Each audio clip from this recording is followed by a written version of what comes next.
ẹ̀kọ́ ló láyé táwa yìí sẹ́, ẹ̀kọ́ dára púpọ̀, ẹ̀kọ́ ló láyé táwa yìí sẹ́, ẹ̀kọ́ ló ń gbé ní dẹni gíga, ẹ̀kọ́ ló ń gbé ní dépò ọlá, ẹ dákun yé ẹ̀yin òbí wa, bẹ́ẹ̀ bá lówó kẹjọ kẹtọ́ wa, ẹ̀kọ́ ló ń gbé ní dẹni gíga, ẹ̀kọ́ ló ń gbé ní dépò ọlá, ẹ dákun yé ẹ̀yin òbí wa, bẹ́ẹ̀ bá lówó kẹjọ kẹtọ́ wa, ẹ dákun yé ẹ̀yin òbí wa, bẹ́ẹ̀ bá lówó kẹjọ kẹtọ́ wa.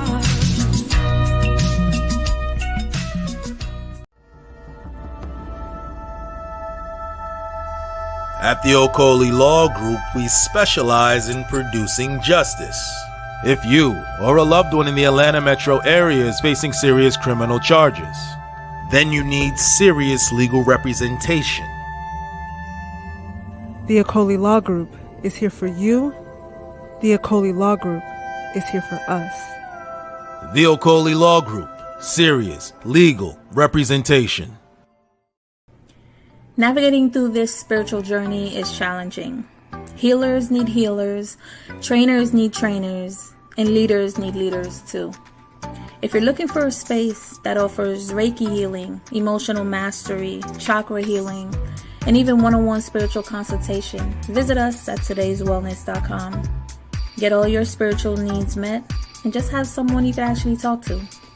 Because whatever it is that you are seeking is also within you.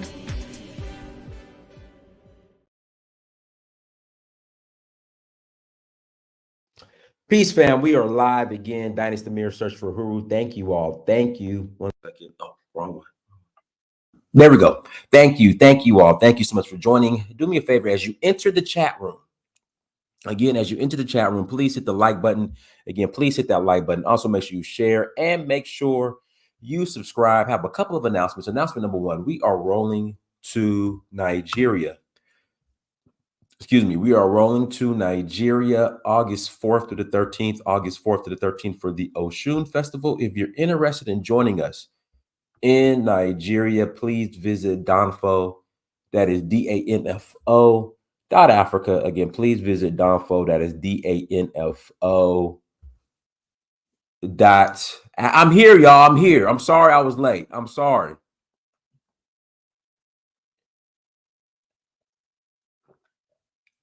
Please visit Danfo, DANFO .Africa to learn more. We will love to have you. We're going to have a great time celebrating the Oshun Festival in Nigeria. I've been going since 2018, and you got to come. You got to come to Nigeria. You have to come experience and enjoy and visit Nigeria. Also, we're rolling to Benin Republic in January for the Oshun Festival. We're rolling to Benin Republic in January for the Oshun Festival. That is January 3rd through 12th. January 3rd through 12th, we will be in the I'm reading some of these comments. We will be in Benin Republic for the Oshun Festival. Once again, we will love to have you. Today's topic, in fact, let me give this disclaimer before we jump into today's topic. I am for diversity in thought. I am for differing opinions, differing ideas. We're not going to agree on everything, but we can still be respectful and respect one another. We are not a monolith. I don't believe in that. Well, we're a monolith in some areas, but not in totality. So, if we don't agree, we can agree to disagree. You don't have to agree with me, but I have an open platform. When I put that link in the chat room, if you want to call in and give your opinion, you are more than welcome to call in and give your opinion. So I had an interesting phone call on Saturday. So someone called me on Saturday, or actually messaged me on Instagram first. and said they wanted to hit me up and wanted to talk. I said, cool, no problem. So we spoke, me and this individual, we spoke on Saturday. And he was inquiring on, what do I actually do in Africa? And I said, simply put, I have a travel brand and we curate trips to Africa. Danfo. We are the intersection of where African travel and culture meets. And he was like, well, as far as like the citizenship and residency, how does that work? And I told him that Sierra Leone is the only country at this present time, that has a transparent path to citizenship. And he was concerned. He said that he was inquiring because he's concerned in regards to the direction that the country is going in, the United States of America. And I said, can you expand on that? And he brought up Donald Trump possibly winning the election. Disclaimer, I'm going to vote for Donald Trump. I voted for him last election cycle. 2016, I didn't vote for him, but I wasn't mad that he won. But I'm going to vote for Donald Trump. So when he said that he was concerned that if Donald Trump wins, the direction that the country is going to go in, I said, why? Why are you so afraid of Donald Trump? And he brought up Project 2025, and I debunked that. But then he also brought up his daughter in Roe versus Wade. And I said to him, well, you do understand that except for maybe South Africa, like the majority of Africa, there is no Roe versus Wade. Like there is no just, hey, I got pregnant, I want to do over, I want an abortion. Like that doesn't exist in 99% of Africa. And then he said, oh, okay. Because he said he was concerned about, his daughter's reproductive rights here in America if Trump gets elected. And I had to tell him, like, bro, like in Africa, that for the most part in every single country is illegal. Except in some countries, if you could prove that you were impregnated via incest or rape or a medical emergency, then you might get an exception. But for the most part, like, hey, I found, there's this hot guy, I let him hit it raw. I got pregnant. I got pregnant. I'm gonna go handle that. That don't exist in Africa legally. So then he responded, well, I might have to look at some other options. I was just saying to him, you might. So I don't think, I think the problem with a lot of Black Americans, in fact, not a lot of Black Americans, the majority of Black Americans, especially Black Americans who are liberal, is a lot of us were not exposed to the world, and we think the world revolves around us. Because the majority of policies that we support here in America, the majority of the planet ain't down with it. I don't think we understand that because we're so used to, everybody wants to be a Black American, the culture, everybody, they copy our culture. Everybody wants to be us. We built America, the most powerful country in the world. All these African immigrants want to come over here. Why should we go over there? Ruby, I didn't say that. I just said it's not legal, Ruby. See, y'all got to stop being so triggered. I never said that women in Africa don't get abortions. What I am saying, it's not legal in 99% of the countries, unless it's again incest, rape, or a medical emergency. But yeah, in Africa, I mean, you can go find a coat hanger, not literally, but if you know what I mean, and do what you need to do. Yeah, I'm not saying that doesn't exist, Ruby. The only country I think where it's legal is South Africa. But if you look at South Africa now, if you follow the elections, they are now sharing the black majority. They're now sharing power with the white minority.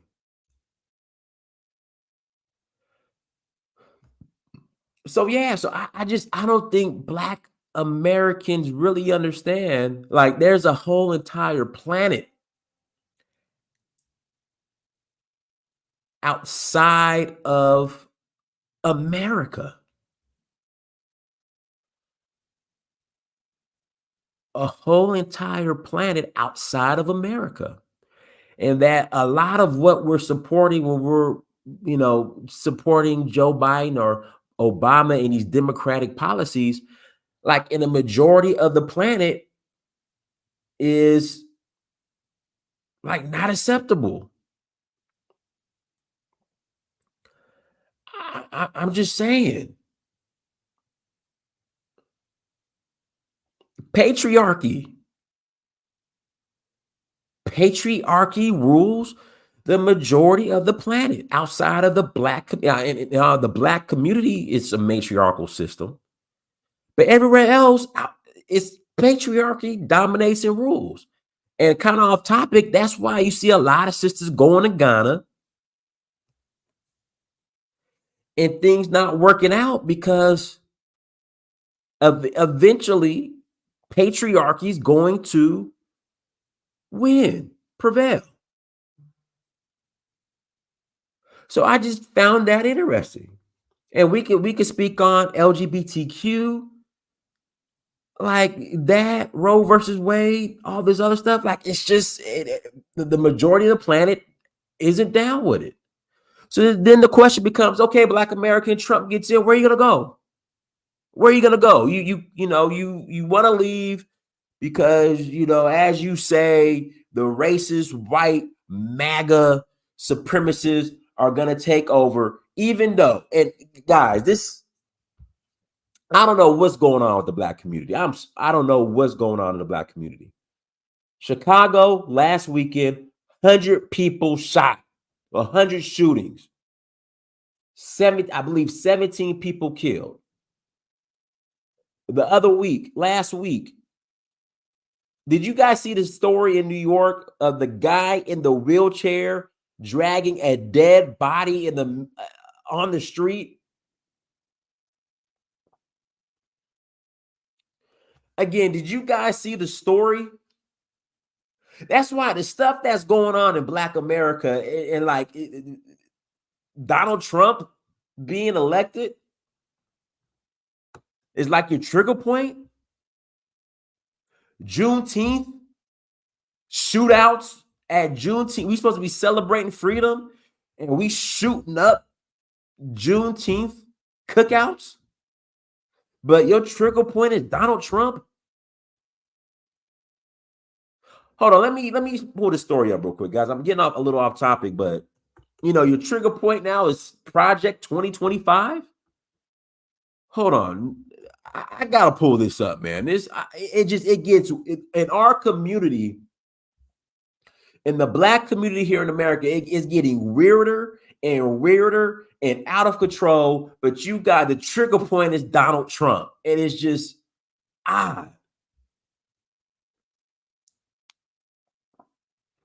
Man, these African cultures laws ain't adjusting for you. Come on. Hell no. No.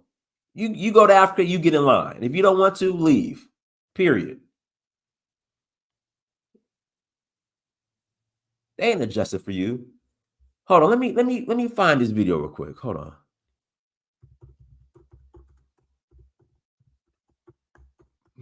This was just weird. Hold on. Here we go right here. Let me play this. It's just the black. I don't know. Oh, man. I don't know what's going on. But y'all want to tell me that Project 2025 is the problem?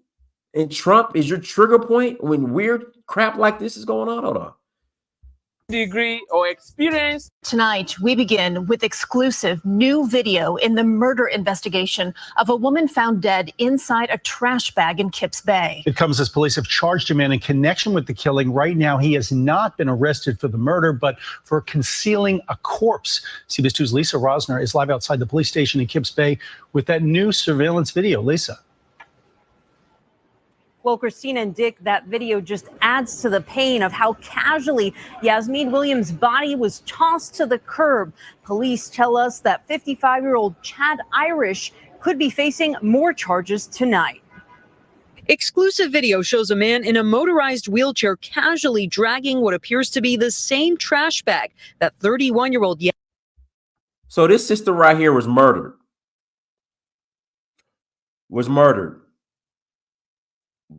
Now, allegedly, okay, he hasn't been convicted of the murder yet, but he was convicted of disposing the body. So a man in a wheelchair, black man in a wheelchair, is disposing of this woman's body in New York, dragging her. And from my understanding, one of the people that knew the young lady, rest in peace, I think is on this video right here, this news clip right here. They knew each other. So I don't know if they were in a relationship, but from what the guy was saying, the guy in the wheelchair used to give her a ride to work or something. I don't know. But this is just weird. A guy in a wheelchair disposing of a dead body in New York. Chicago, 100 shootings in one weekend. But your trigger point is Trump. This is just, guys, hit the like button again, please. Hit the like button. If you're in this chat room, I need you to hit the like button. Yasmin Williams' lifeless body was found inside of, wrapped in a sleeping bag. Friday, police responded to a call of a suspicious package on 27th Street between 2nd and 3rd Avenues. The medical examiner ruled it a homicide, saying Williams was shot in the head. The spot where she was discovered, now a growing memorial. Yasmin was really a caring person. She was energetic. She knew people around the neighborhood, so she was very loving. So it's pretty sad. Tuesday, members of the NYPD crime scene unit went to collect evidence from the apartment of 55-year-old Chad Irish, who now faces 1 count of concealment of a human corpse. Sources say the charge stems from him being seen on surveillance video dragging the body. This is him on surveillance dragging a dead body in a wheelchair. And y'all not freaked out by this?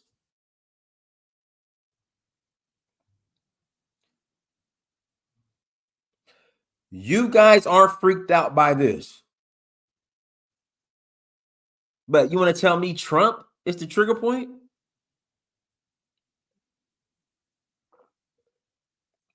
It's just a lot of weird stuff going on. This is in New York. This is recent. Body, and they are also trying to determine if the murder happened in his apartment. Police sources say Irish, who is on parole, is a prime suspect in the murder.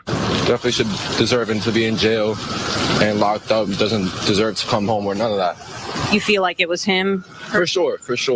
Definitely. How come? He was always with her, so it definitely got. So he was always with her. Guy, listen, man, I'm not hating on brothers in a wheelchair. Hey, man, brothers in wheelchairs need love too. I'm not hating. Brothers in wheelchairs, y'all need love too. Y'all need loving too. Got to be him. Do you know if they were dating or if she was living there or anything like that? Or Not necessarily, but you know. Stop lying. Do you know if they're dating or not? You talk about, I don't know. Stop lying. Don't get on here lying. You know they were dating. Well, again, I don't know. I mean, I don't know. But again, let me continue. But I know he would bring her home. Like she would go to his house. He would bring her home. He would go to her house. I mean, he would bring her home. He would go to her house. Yeah, I just know he could be abusive though. He could be abusive in a wheelchair. What's going on? I think this was probably a demand. Again, I don't know. I'm assuming, allegedly, my opinion, this was a domestic unaliving. If you ask me, again, I don't know the facts, but it just seems very weird.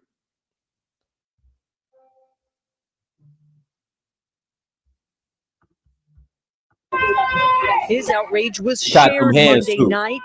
A crowd erupted, attacking Irish as police pulled him out of the building on a gurney and confiscated his dog and wheelchair. Police sources add that on Monday, before his arrest, he allegedly menaced a man with a gun during an argument. So he faces menace. So hold on. So he's in a wheelchair pulling out gun. This is a whole Pookie in a wheelchair.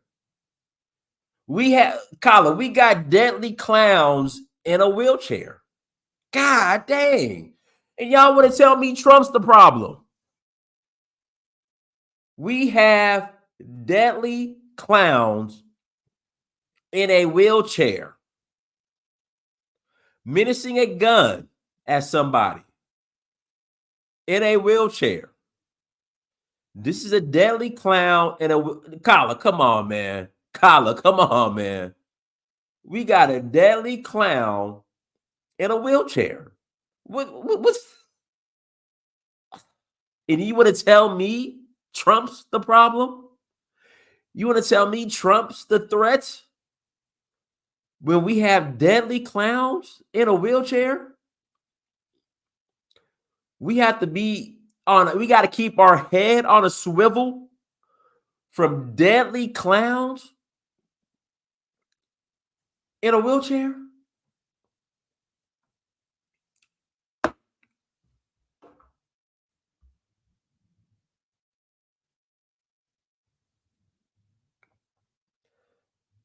We got to keep our head on a swivel from deadly clowns in a wheelchair.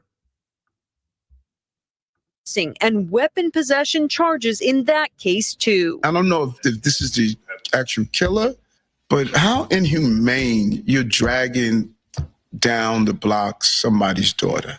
You know, he should be lucky that the police got him before that community. Now, Williams was an aspiring lawyer who was just about to start a new job with the city. Police sources tell us Irish has nearly 24 arrests on his record, mostly drug-related arrests. We're live in Kips Bay. Lisa Rosner, CBS 2 News. All right, Lisa, thanks very much.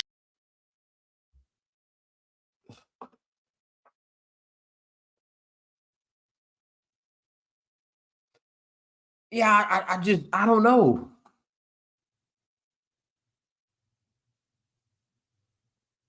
This is just weird. Somebody says black people are concerned about the political climate. You're concerned about the political climate, but you're not concerned about deadly clowns in a wheelchair. You're concerned about Donald Trump, but you're not concerned about deadly clowns in a wheelchair. We got Pookies terrorizing the community in wheelchair. Disabled Pookies. We got paraplegic Pookies. Golly, man. But you want to tell me Trump's the problem?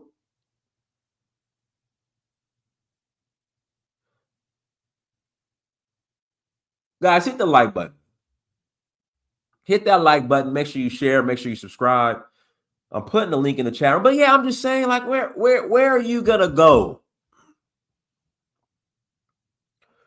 Where are you gonna go, black liberal? Where can you go?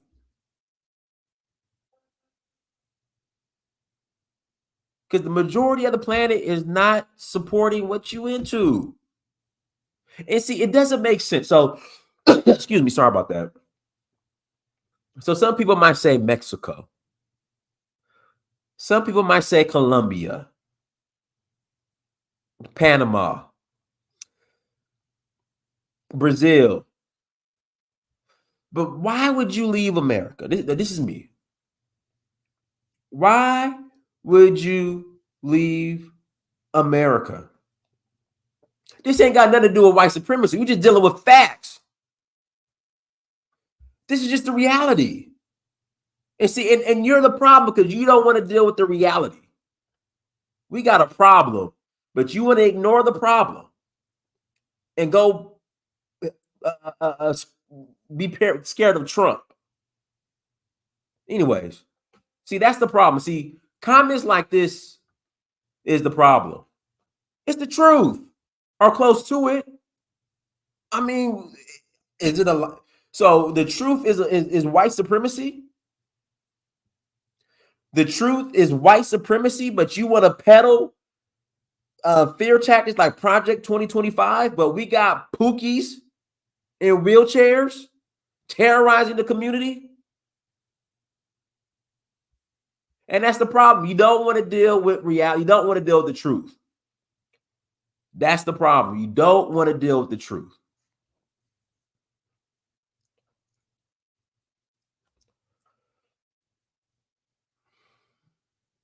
But where are you going to go? Because all the other countries that you say you're going to go to, the black people who are there are treated worse than the black people here in America. Mexico, Belize. Well, Belize is a black country, but even then, even then, like Mexico, Colombia, Belize,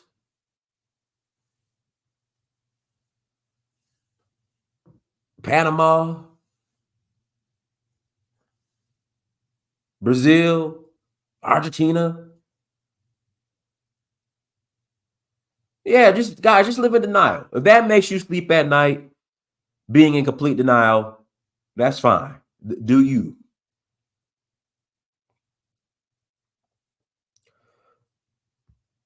But again, do they have DEI in Canada? Somebody said Canada. I don't know the laws or rules of Canada, but do they have DEI in Canada?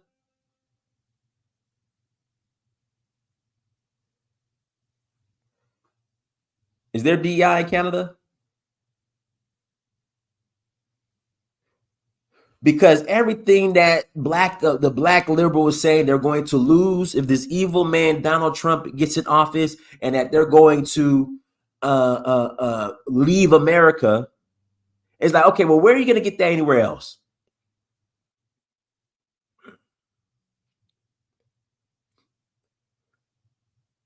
Where are you going to go? Where are you going to go to get that anywhere else? Okay, move the code, Canada. Move to code, Canada. But this is and this is the conversation that, again, black liberals continue to when it comes to this, they continue to deflect. What is happening with the Democratic Party is the fault of the Democratic Party, and black folks supported it the most. Started in 2016 when Bernie Sanders was Bernie Sanders was sabotaged by Donna Brazile and the DNC for Hillary Clinton. That's when it started, and y'all are making every excuse to vote for Hillary Clinton and the Clinton crime family over Trump. She loses. Trump's in office, 2020. Only reason why Trump lost in 2020 was because of Black Swan, the Black Swan event, COVID, and a lot of these white guilt votes because of what happened to George Floyd. That's it. Oh, man, I don't want to hear the typical Trump's comment on Africa. Give me an example of Trump's Libya. Again, give me an example of Trump's Libya. Thank you. You can't. That was under Obama and Biden and Hillary Clinton.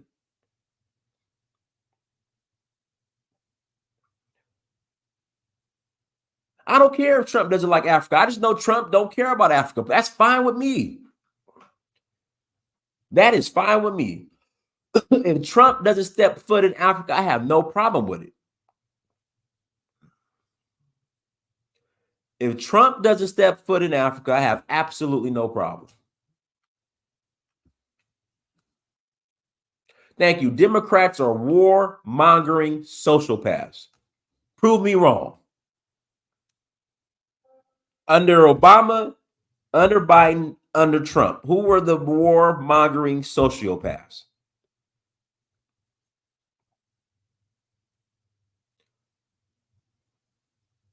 (2020) once again, you guys wanted to run Biden. You wanted to run Biden. You have Bernie Sanders, which, you know, Bernie Sanders, like when people say the lesser of two evils, I can see it with Bernie Sanders. Okay. Once again, y'all sabotage Bernie Sanders for Biden, and now this is who you guys have. And for the last 4 years, the Democratic Party, I've been calling Sleepy Joe for the past 4 years. I knew this guy wasn't all the way there. I knew up in here wasn't functioning. I knew the guy wasn't there. We can all see that. Anybody with any sense knows that Sleepy Joe ain't got it up and it ain't working up in here. But no, that's who you guys wanted to run for. Y'all wanted Sleepy Joe. And now you guys want to, the Democratic Party knew this whole time. Y'all knew this whole time because you guys are vote blue no matter who. I'd rather vote for a dead person than Donald Trump. Vote blue no matter who. Take your booties to the polls. See, hold on, let me show this to you guys. This is why you guys are in the position you're in now and why you guys deserve it and why you guys need to stay here in America. The black liberal needs to stay here in America. All right, this is why right here. Hold on. This right here. This right here.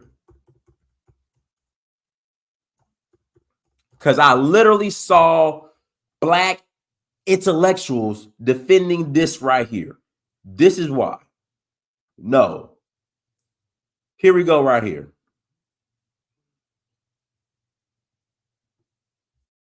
Hold on. I got to play this. We're going to watch this whole video. Man,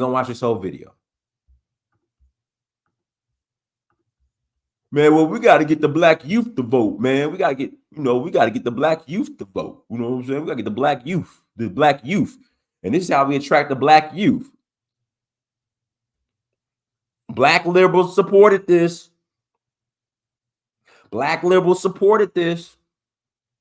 But Project 2025 is the problem.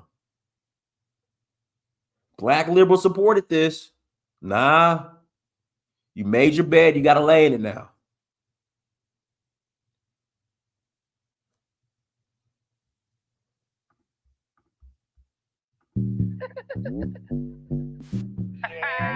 Trey Tracks, I think we got one. It's voting season, bruh. No voting, no loving. No voting, no touching.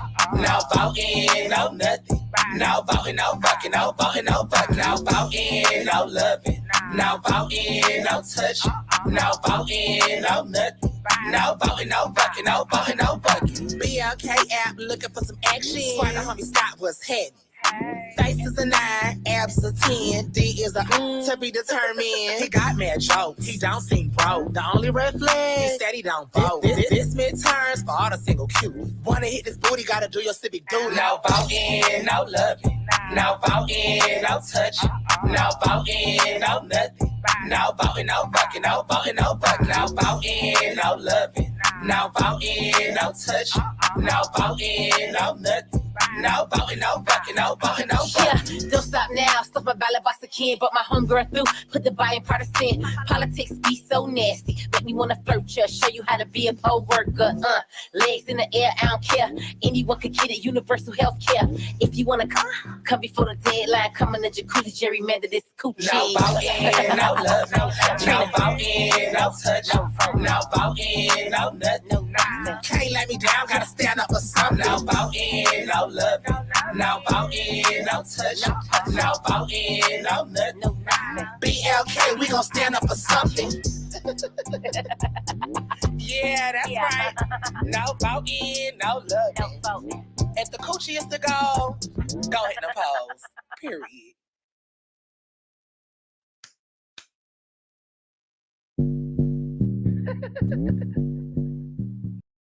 What you mean this ain't got nothing to do with black liberals? What you mean this ain't got nothing to do with black liberals? Again, the black community has more problems to worry about than Project 2025. And again, I don't know. And listen, I want black folks to go and move to Africa. I want you to come experience Africa. But if your reason is, I want to leave Africa because I'm a black liberal and I'm afraid of Donald Trump and I vote for black liberal policies, then my question is, well, where in Africa exactly are you going to be able to experience these black liberal policies outside of maybe South Africa?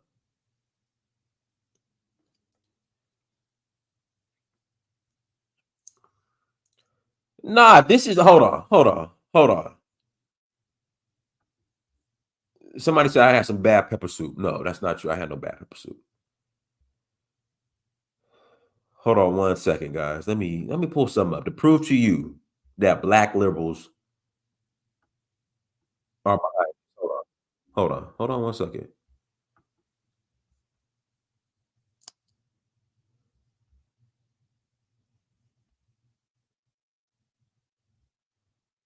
Hold on, where I got it.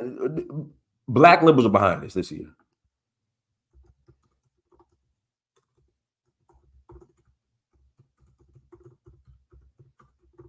And guys, I'm gonna put the link in the chat room shortly.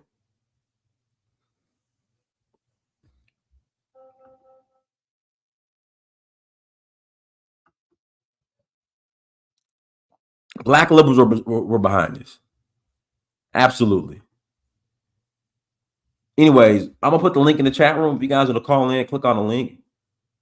Again, if you want to call in, please click on the link. Ain't no Republican getting behind that.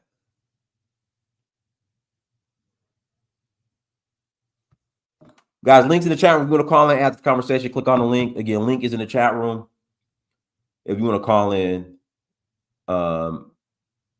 please click on the link. And guys, if you have not clicked that like button, if you have not hit that like button, make sure you hit that like button. But again, if your reasoning for leaving America and you support all these all these democratic liberal policies, and Trump wins and you want to leave America, then I don't know if Africa's for you. I don't know which country is going to be for you.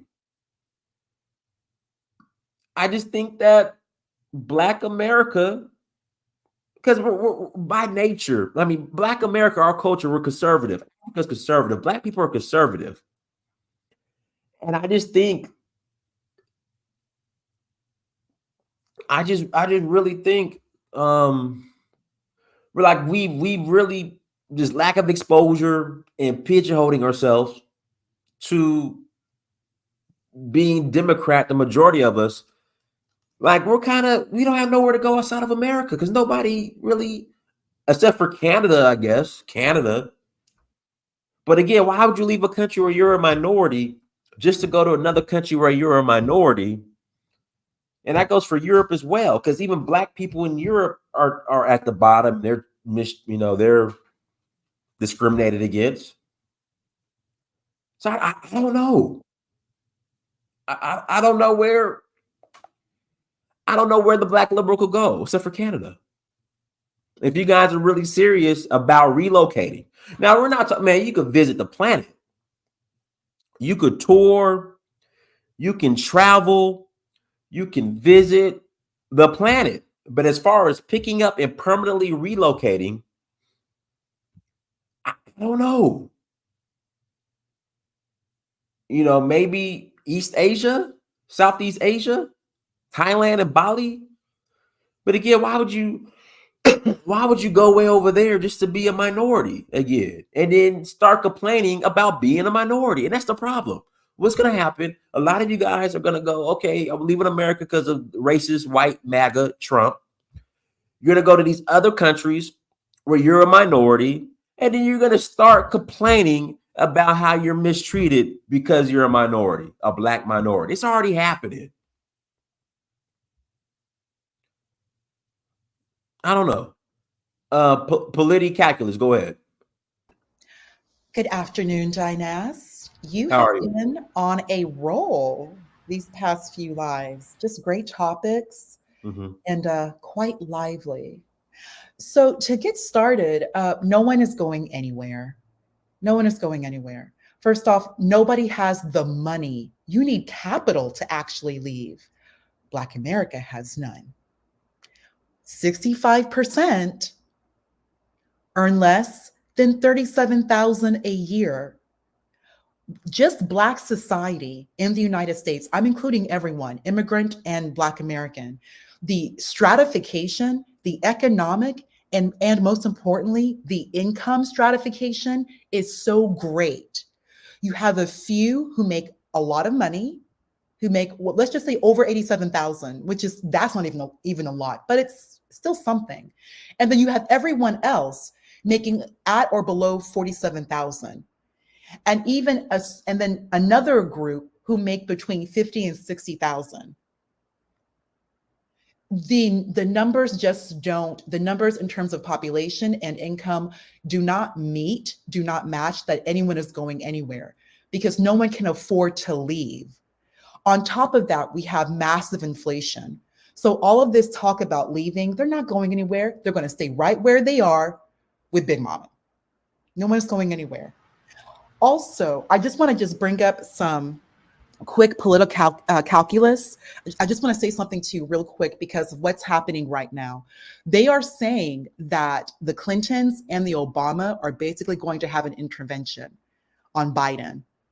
And by intervention, Dinaz, I mean they're going to schedule a conference and like a press conference. They're going to let Biden know an hour ahead and tell him either you go to this conference or we will, but you're going to step down. I think it's too late. I think it's too late. Like they need to do something. They need to do something like yesterday. Well, you are absolutely right. And then what political is Kamala Harris? She gets smoked too. Okay, but I'll explain Kamala because the situation right now with Trump is already ahead in the polls before the debate. Not to cut you off. I'm cutting you off. I'm so sorry. New York is now a battleground state. I know that. I know. I know. It's incredible. We're looking at PA changed, Wisconsin changed, Maine's about to be Republican. Like this is serious. But let me address Kamala right now. Kamala is because they already know Axelrod. You know who Axelrod is. James Carville, Raging Cajun, Stephanopoulos. These are all the biggest operatives for both Obama, Axelrod, and Carville and Stephanopoulos for Bill Clinton. Stephanopoulos and James Carville are the ones who put Bill Clinton in office, 92 and 96, and they ran his campaign. And we all know Axelrod.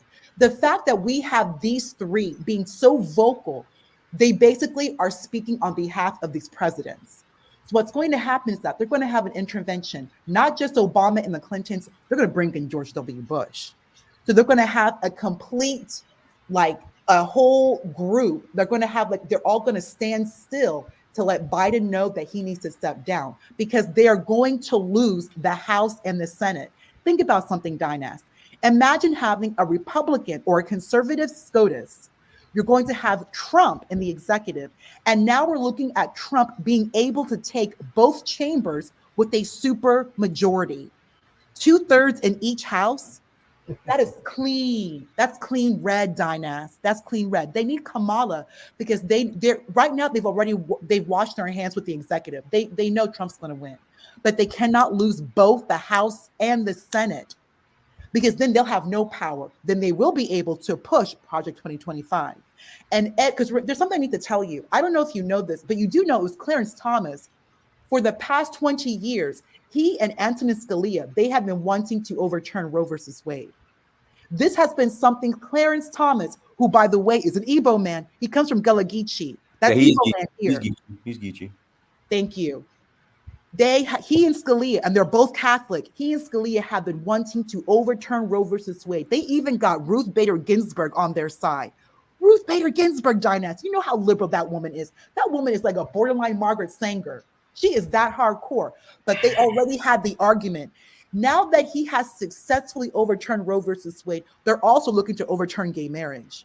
They are about to completely reverse everything Obama and Biden put together. And I don't know how they're going to put like Obamacare. That's a big leap. They probably won't get that, maybe, but all these social ideological issues, they're about to overturn everything. So think about it, Dynas. If they have the executive, if they have a super majority, both chambers of Congress, that's 2/3, and they have a conservative court, the liberals are done. The Democrat Party, done, and the liberals, done. Hence, they need Kamala because they're trying to save the House and the Senate. That's all she's there for. They know she's going to lose, but they can't just let the legislature just go as well. That's Kamala, because they know that the understanding is that Black women will come and rally for Kamala. And some Democrats seem to like her, but they just need her. We got to keep Congress. They're just trying to hang on tight to have her keep Congress. And another thing, Dynas, notice who is standing up for Biden. It's all the FBA, ADOS, Black Americans. They're the only ones who have Biden's side.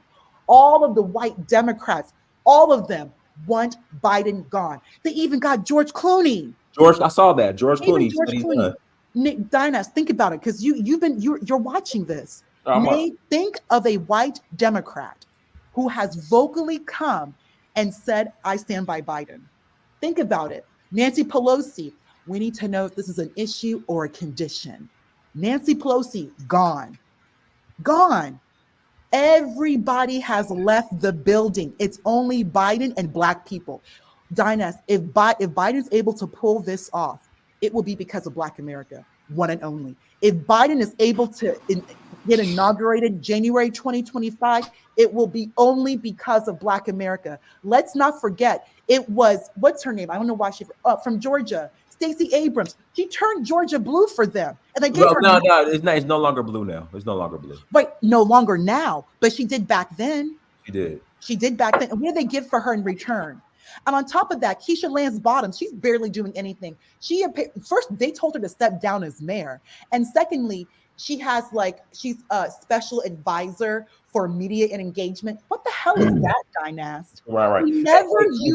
They just eat off Black women and Black men. I will say even Clyburn, because Clyburn has stepped up for Biden big time.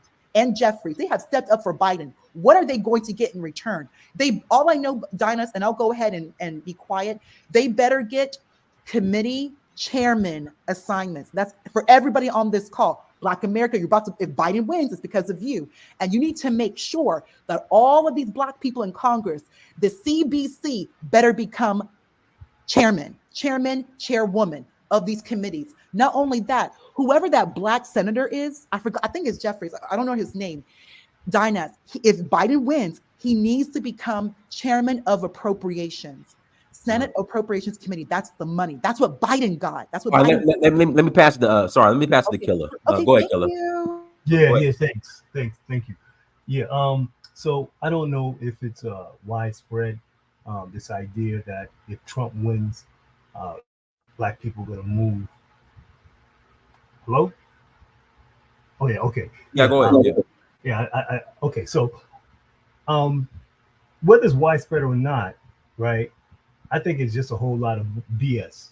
And if you look at the situation in Black America, right, the main immediate problems in Black communities are self-inflicted. It's not racism, you know what I'm saying? But I will, what I see is we like to use, the stereotype of us deflecting to racism so that we could, hide our bullshit. And we always use that ace card. That's our trump card, racism. So ain't nobody going to Africa if Trump wins. I remember what's her name? Whoopi said that shit. So I guess it's catching on. So now Black people are now saying if Trump wins, they're gonna go to Africa. And what do you have in Africa? And what about the FBA's their attitude towards Africa? So now they want to go to Africa? I don't get that. And another thing, we're the swing vote. You know what I mean? So the sister said that if Biden wins, it's because of Black people. Black people is a swing vote. We make up only 13% of the population. So I don't know, what she's thinking. Like we're like what 70%? We're not 70% of this country. We're 13%, and the swing vote only kicks in when you got a split vote, and you need a deciding vote. And that's when, okay, now the Black vote is important. But if white Democrats abandon Biden, Black people can't save Biden. Yeah, that's my piece. Tendaji, go ahead. Tendaji, you got to unmute yourself. Tendaji. Okay, free game, unmute yourself. Hello, you can hear me? You can hear me? Loud and clear.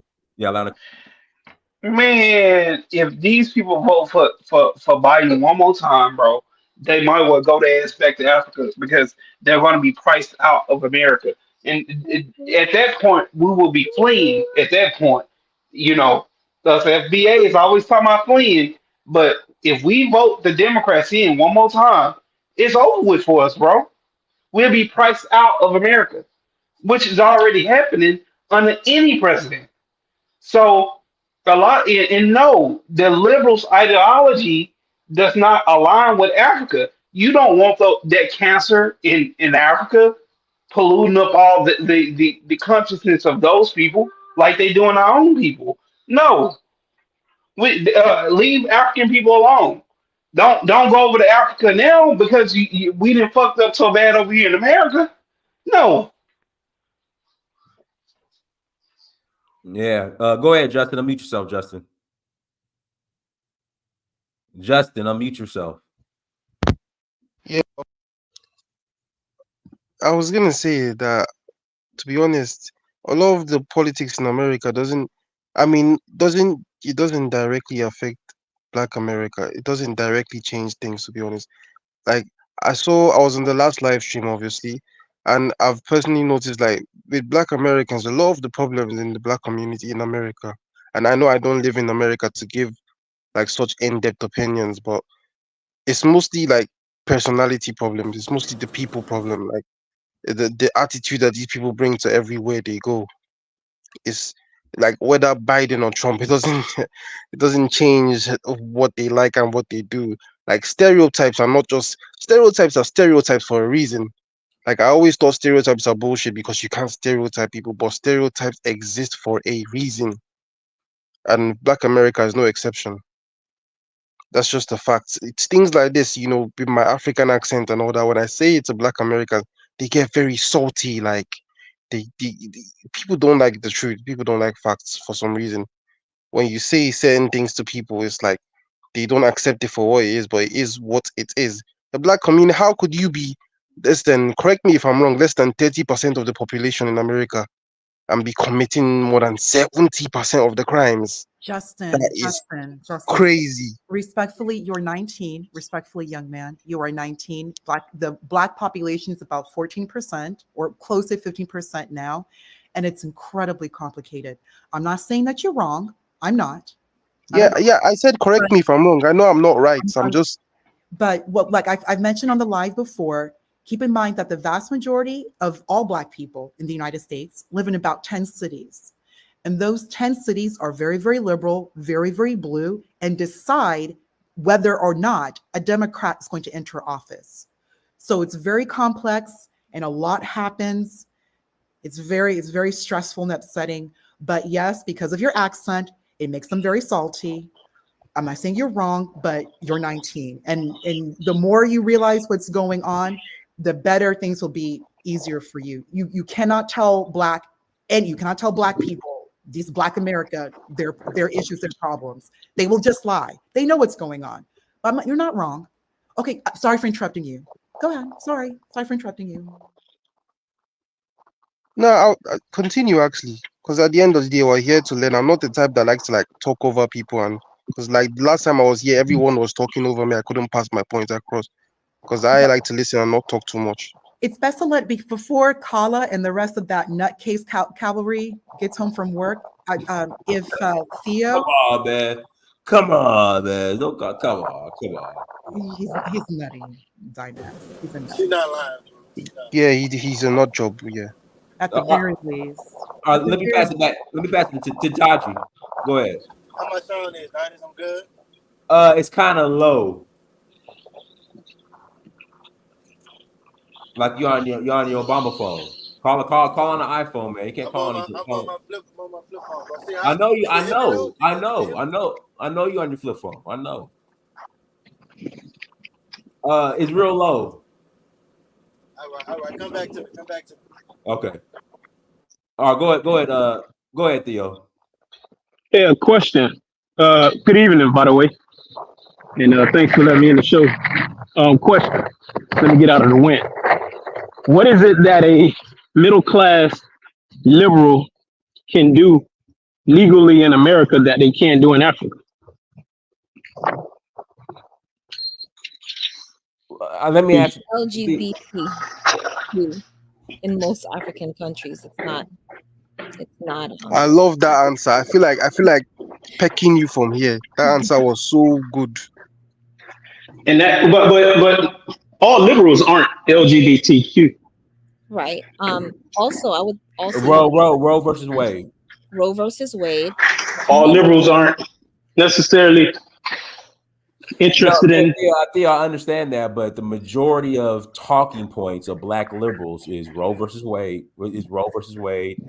LGBTQ, Roe versus Wade. They're taking away our democracy, whatever that means. But yeah, I mean, that's the majority of the talking points. Africa is also generally a patriarchal society. Patriarchal society. Very conservative, right? Very so you wearing booty shorts and, things people do here, certain places that'll be much frowned upon. You can't, you just, if you're the country, right? The particular country. Loud and all that kind of stuff. Can I name a country? Tanzania is a country, is one I can name. Ghana is another. Nigeria is another. They're generally, of course, you have your here at night in the nightlife. You have people doing certain things. I guess is what I'm saying. But it's not generally acceptable. Certain things. Like let's say Nigeria, like the dress code. Is the dress code in Nigeria Theo, conservative? Theo, it depends where you're at, what time of day. You gotta have. It's called situational awareness. Right, of course. Gotcha. Every nation has their corner streets where people, dress differently than the general population would consider to be acceptable. Family court, child support, food stamps. I agree that that's a problem, but I don't know if that's a liberal issue as far as lifestyle, but I can see where that'll be a point of disagreement with the system, not having social safety nets for the society. I mean, I think most people around the world would disagree with that, but I think that's a structural problem, not a cultural problem. Hey Theo, here another one. So when I first started seeing this cisgender male, what the hell in pronouns? Like, come on, Theo. That ain't gonna work. Cisgender male. Like what the heck? What? Yeah, I'm not an expert on that, but I just don't think that everybody who's liberal lives liberal. I guess being liberal is not a monolith in the personal aspect. I think the idea of not imposing one's own conservative lifestyle or ways of life on other people might be the overarching theme of being liberal, right? So a person can be in their personal life conservative, right, while not imposing those same conservative values on the next person, right? So long as those other persons aren't harming others. Give me an Yeah, example. but that's America. Africa. So, okay, I can give you an example. A person who goes to church often is very religious, doesn't curse, doesn't dress. It dresses conservative, maybe fiscally conservative, but still does not impose that on others. Still is tolerant of people who don't go to church. That's what you get with Right. being American. But Africa is generally, people are community based, and there's a expectation of an obligation to community. There's it's not individualized where everybody just kind of do whatever the heck they want. It doesn't run like that as a society. You have obligations to family, obligations to culture, obligations to the brand of your family. You don't carry on a certain way, you will disgrace your family. These are not values that are upheld in the United States. People kind of just do whatever they want. And in Africa generally is not like that. No, they are upheld in the United States. Chrissy, you're correct. They are upheld in the United States, just not specifically in certain segments of the Black American community. Mm-hmm. It's just so or it's American community. So wait, I thought we were saying that I thought, I think there's a idea out there that African Americans are conservative. I would say at one point, but now it's just chaos now, Theo. I mean, come on. Not now. Yeah, Not no more. I Not don't this know. generation. So when they were making jazz and blues, back in the days, they ruffled some feathers back then, with the more conservative America, or so black culture has always ruffled the feathers of conservatives in America. But look at to a large degree. Marriage rates, though. Look at the marriage rates, and also look at the church attendance rate. Look at marriage rates and look at church attendance. And I'll add to that. Look at what's going on in church. I'll give you a promise. But can you be conservative without going to church? Theo, I'm gonna tell you what's going on in the Black church in America and why it's a joke. We had a situation here in Atlanta with a lady named Fannie Willis, who having the guy, he was still married. So hires a lawyer to prosecute Donald Trump, was having an affair with the guy, gets caught, is allowed to come to the Black church not once, not twice, 3 times, and sit here and play the victim at the Black church. After the fact. This is after the fact, right? After it's known that she had an affair with the guy. When she got caught and, in denial and all this other stuff, is allowed to come to the Black church 3 times. And Dinah, it was all they saved his souls. Dinah, this was at the workplace, was she not? Right, she's at the workplace. At the workplace. Thank you. Yeah. No, but I mean that's part of the Christian doctrine, though. In a sense, forgiveness and saving, and mercy and grace. But if I could add she wasn't the worst actor in church, I'm sure. But I get what you're saying, Dinah. Yeah, I mean, if you're judging it by, the type of people who come to church and their lifestyle outside of church versus them actually coming to church, I mean, that's always been like that. But I mean, the idea is to always endeavor, I think, to repent and change in some type of way and get some mercy and grace and move on. That's the struggle, I think. I'm not religious, by the way, but that's my observation. From my observation, I would say that previous generations of Black Americans would not have accepted her, that would not have tolerated a lot of the behavior that is currently tolerated in church. Like she couldn't do that. And if I'm wrong, let me know. But previous generations, at least from what I've seen, Black Americans, church people, she gonna do that.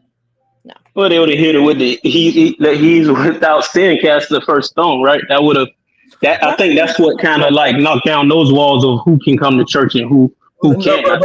But Theo, in all seriousness, so the majority of Black America that that is very vocal about the support for for the left. It's, hey, they're taking away women's rights and the right to do what they want in their bodies. And I'm just like, look, the majority of that is illegal across the planet.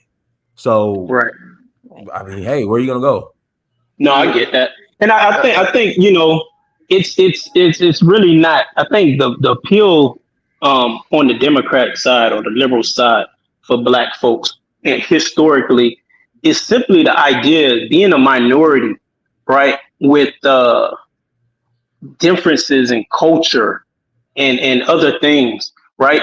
You would support a political system that at least preaches tolerance to differences. And I think the idea of being conservative has very little room for difference, right? The idea of being conservative, I mean, it's almost like clinging to what is like a specific static way of life and identity, and anything outside of that is abnormal. Theo, you have to understand. So when I was playing football at the University of Georgia, right, my freshman year, we had a coach called Jim Donnan. He was fired for lack of institutional control. Mm-hmm. So what's going on right now in the Black community via, Democrat progressive policies, we have absolutely no institutional control at all. And not only that, we come on here and you have Black talking heads who defend it. It's the white man's fault that 100 Black men got shot last weekend. Let me add on to that. Women should be allowed to do whatever they want with their bodies. It's a lack of institutional control that you're seeing. Go ahead, Chindaji. I get you. And it added a while ago, Theo, you from New Orleans, huh? No, I'm from Florida. So yeah. Yep. Okay, but like institutional control that he was talking about, and you were speaking on why conservatives have no room for tolerance, is because you have to draw a line and you got to stand firm when it comes to these things, because it starts small. I'm from New Orleans. I thought you was from New Orleans. It started off in the 90s where, they started the bounce music, and it was fairly, not too raunchy, just a little shaking or whatever. And then you fast forward it, and now they playing all this very, very sexually explicit music in front of 3-year-olds and 4-year-olds. And because, Black people back then started to have a laissez-faire attitude, with drugs everywhere and everything like that, all the Black folks with sense left. And so all you was left with was people who was like you, do what you want to, don't impose all of these things. And it leads to degeneracy, and it's a snowball effect. No, I get that's why it can be a slippery slope. Line in the sand, and it's necessary. It's necessary. Right, but the problem is the opposite, right? So it can go extreme in both ways, where it can slip. But when that line in the sand gets drawn back, and it starts excluding like all types of differences, right? It becomes so conservative that you have a particular group of people who start to define what society should be to the degree that it excludes all types of differences, right? So that's where you have to be careful. So I'm of the mind, actually, that one can't be completely conservative or completely liberal. You have to find a balance, right, in your life, and you have to find a balance with dealing with society, right? You have to be tolerant in different aspects. You can't hope that everyone, or try to make everyone liberal, and you can't try to make everyone conservative. And I think that the culture is the one that has to determine how far to go between that liberal and that conservative, because you really can't, as the other caller said, you cannot tolerate everything, You know what I mean? You just can't tolerate everything because you will kind of go across the line. So the culture and the history of the people and the values of the people have to be the determining factor to how far we go and how far we don't go. And when they draw that line in the sand, it's drawn. Like on certain things, Africa has drawn the line in the sand and they refuse to budge. And that is just where the line is going to be. And no one can be coming in. Let me say something. Go ahead, Super Mike. No, I wanted to say something. The thing is, I think we got to drop those two definitions, conservative and liberal, because that's two boxes, and it's people are too complicated. Because the woman said just now, culture has to. How many different cultures do we have in America? How many different cultures do we have in Africa? Super Mike, you're on your Obama phone. You're on your Droid. You know, calling on an iPhone. You're on your Obama phone, Super Mike. I can say this: that what we doing today isn't liberal. The liberals back then and the liberals now is two different things. Liberal is changing things to advance our life. For instance, we need to change out the pipes underneath the ground for the water to be clean. That's a good form of liberalism. We need to back then. We got to stop all this racism. We can't be slaving these people. That is good liberal ideology. Now it's denying the facts of life. It's denying the science of life. I'm a girl. When you have been a man all your life, it's got down to it's not a thing where it's advancing our life. For instance, we need to say the liberals need to say we need to bring back the job to America, right? That's things that can advance our life. Now we're down to downright disgusting, denying human reality. Everything about the liberals is denying humanity. I'm a girl, abortion, giving you food, open borders where people can come in and y'all seen how many kids are coming up missing in the Black community? Yeah, there's a large number of just the trafficking, and they're finding like hundreds or 200 children, the U.S. Marshals, at a time. So they're having these sting operations, and they're finding children. And I don't know if you know about that little girl, a little Hispanic girl. She's missing from Hall County in Georgia. Now, are y'all talking about the same thing? He was talking about black children. Let me pass it to unapologetic one too. Go ahead. Yeah, so just want to go and just chime in on that. So piggybacking off of that, so this whole sex trade industry, they're making over $90 billion annually every single year, and they don't find nearly half these women and kids that are being, taken and exploited. Now, going back to the liberal ideology of like, okay, like, if Trump does get elected, and if like, should the liberals go to Africa?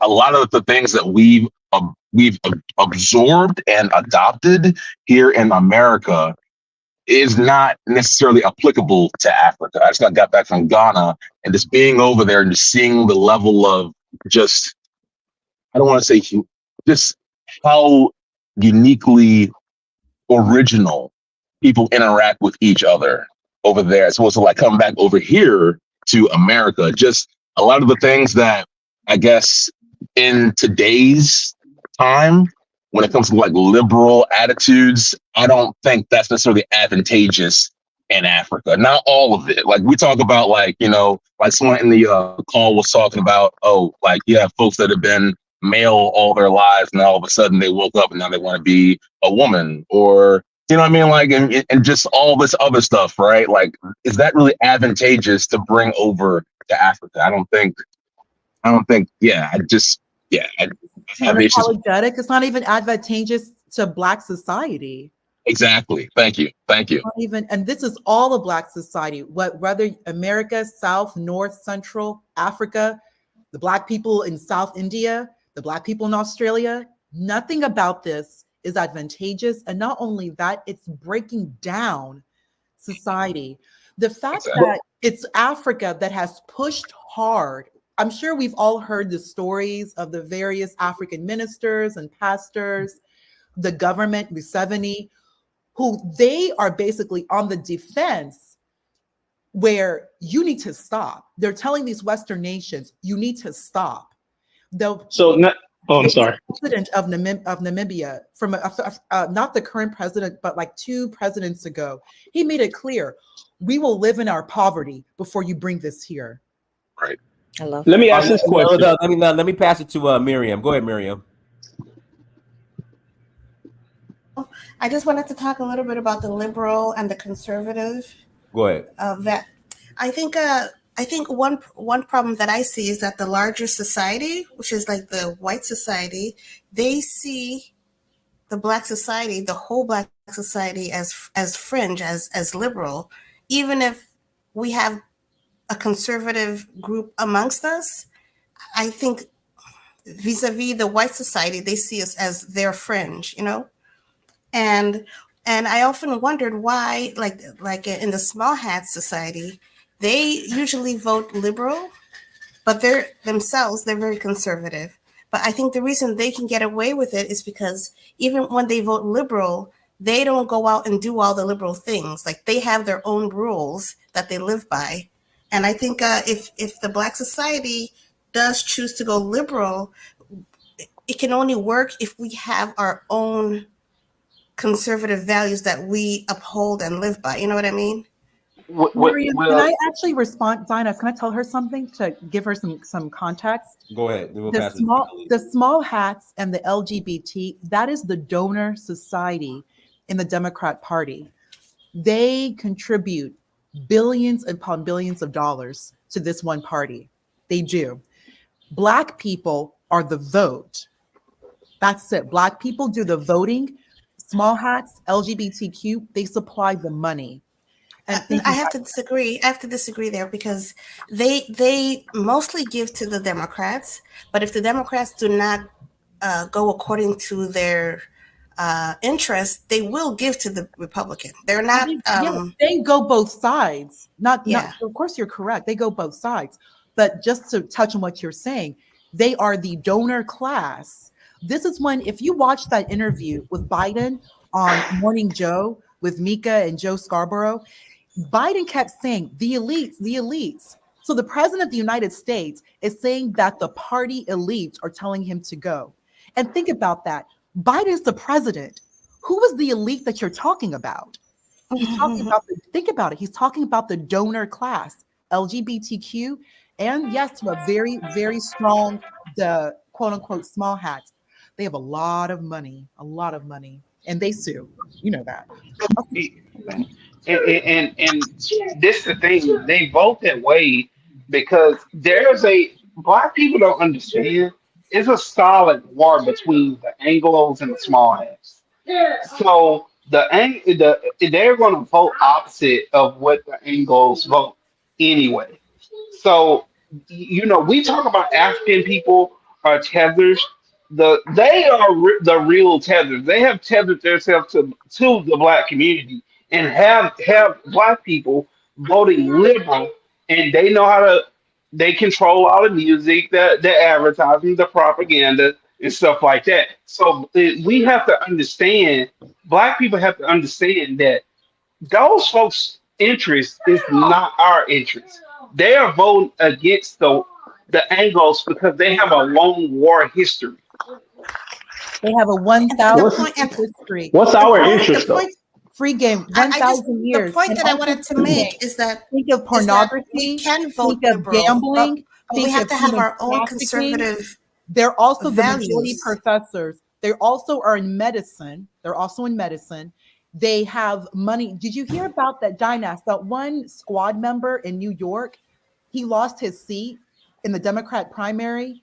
And then the person who won his seat was a quote unquote small hat, a Democrat, but a Black man, a Black American man who had a seat. I know you all know who I'm talking about, in New York. Jamal Bowman. Thank you. He's a member of the squad. And even that Ocasio-Cortez girl with that big mouth, she couldn't keep his seat. But the small hats were able to primary him and bring someone from their own to his seat. And that's what they're looking to do. That's the issue they have with Biden, that this is going to be cleared out. Everything isn't the Bronx majority black? Yes, it is. It's like 55 or 58%. Also, and the black folks listen to the go ahead. I'm sorry. Drugs also free game. I just wanted to say everything that you said, but there's more. Also, the trafficking of drugs. You notice not just crack cocaine in the 80s, but in the late 90s, there was a big explosion of brown heroin. Who do you think brought that in? And this is going into suburban America. Look at what happened with white society. The last census, the 2020 census, black people, the black population went from 14.6% to 14.8%. So a 0.2 increase, 0.2%. White America went down 10%. So from 2010 to 2020, a 10% drop in the population. That is massive. Wow. And they know negative share of the population. Share of the population. Well, I think the liberal blacks need to go to Africa. White America knows exactly whose fault it is. Free game. You just said it. No, they don't. They don't know whose fault it is. No, they don't. Unfortunately, a lot of white liberals are dumb, like the many of the black liberals. A lot of them watch a lot of TV, and they think a bunch of right wing Nazis, white supremacists. You have a lot of crackling noise on your end. Okay, hold on. Let me. I don't know if it's if I could just jump in. I think if you're being factual, white liberals are more educated than conservative whites. I can just jump in here real quick, brother. So I'm hearing everything. Like when I look at, because I was a poli-sci major, looking over different like demographics, right? When you boil things down, they've got negative population growth in a lot of areas in the United States, right? When I look at certain like family planning strategies and I know now we have different things now that are out there, but when we talk about like certain like LGBTQ, all this stuff like that, right? To like breaking apart the Black family, right? That's like the foundation of any community is the family, right? So, and I have to go pretty soon, but like when I saw the title, like, should liberals go to Africa? That was what came to my mind. It's like, okay, like, what are we going to be like bringing over? And like, I was just now in Ghana. I've seen their family units are more intact than like we have them over here in the West. And I just happen to go and see like over and over and over again, all these different, strategies, right? Like Margaret Sanger, different things like that are being set out to reduce our population, right? And then also to like break up our family. I turn on TV, I hardly ever see any Black couples anymore, and then any like positive light. It's always like dysfunctional. Right. It's always something going on, right? So, and my ideas are really, really pressed together because I have to go pretty soon. But in summation, I just think that like, yeah, we have some things that we have to unlearn over here in the West before we go over to Africa. No, go to Africa. No, go to Africa, because the issue is a lot of Black people don't understand the seriousness of family. They do not understand the seriousness of culture. And if a lot of them, especially the liberal class, if they hate white people so much, if they say they are oppressed by white people and they want to be separated, they want their own Black spaces, go to Africa. You can have your own Black spaces. You could be amongst your own people, and then you can relearn your culture. But don't stay over here complaining, and while complaining, siding with the same people who is pushing the degenerative nature upon your own culture, while simultaneously stating that you are battling against white supremacy. These are confused Negroes. They don't know what they want. They don't know anything about politics, but then they want to jump on these platforms and try to debate you down, call you a coon. They don't even know what policies they support of the Democrat Party. All they do is turn on the TV, and the TV tells them exactly what to think. A lot of Black liberals, literally, they sit back and wait to be told what to do. Don, it's like how many people you've seen when we have these political conversations and we start talking about how liberals are corrupt. Black people then say, well, then who do we vote for? Like, why do they ask that question? It's like, why do I have to tell you who to vote for? Why aren't you doing your own independent research upon both parties, understanding their platforms, and then you make an informed decision? That's the problem. So no, send them over there. But the thing is, it may be a double-edged sword. They may go over there and mess up Africa. They may go over there and start putting that LGBT nonsense and screw up Africa. Right. And I think that like a lot of some of us over here in the West are no good over here. So it's like to transplant them over into Africa. It's like if they're not any good over here, then why are we bringing them over to Africa? It's like I know that when I was in Ghana, before going to Ghana, I had to unlearn a lot of stuff. And then getting over there, it's so different than how it is over here. So like when I see someone like, hey, you know, they've got tie-dye hair and you know what I mean? Like, big, I don't know, whatever, right? To go over to Africa, it's like, okay, like there needs to be like going over to Africa, you have to have like a mindset of like, you know, like to build, to give back, to actually contribute something and to be that bridge, you know, be like an asset, not like a liability. Anyway, but excuse me. It does depend on how strong Africa is, because Africa may even taking them out too.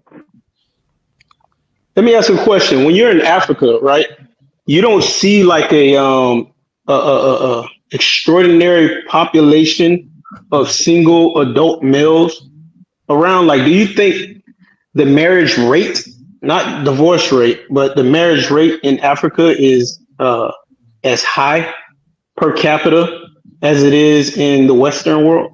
No way. Do you think more young men are getting married? Probably higher.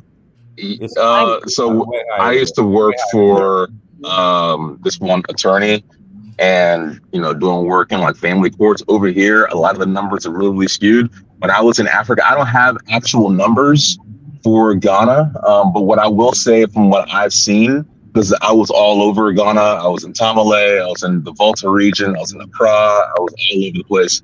But their family units are more intact. You've got some polygamy going on and all that, but like it's not how we think that it is. The women are taking care of, the kids are like taking care from like what I've seen.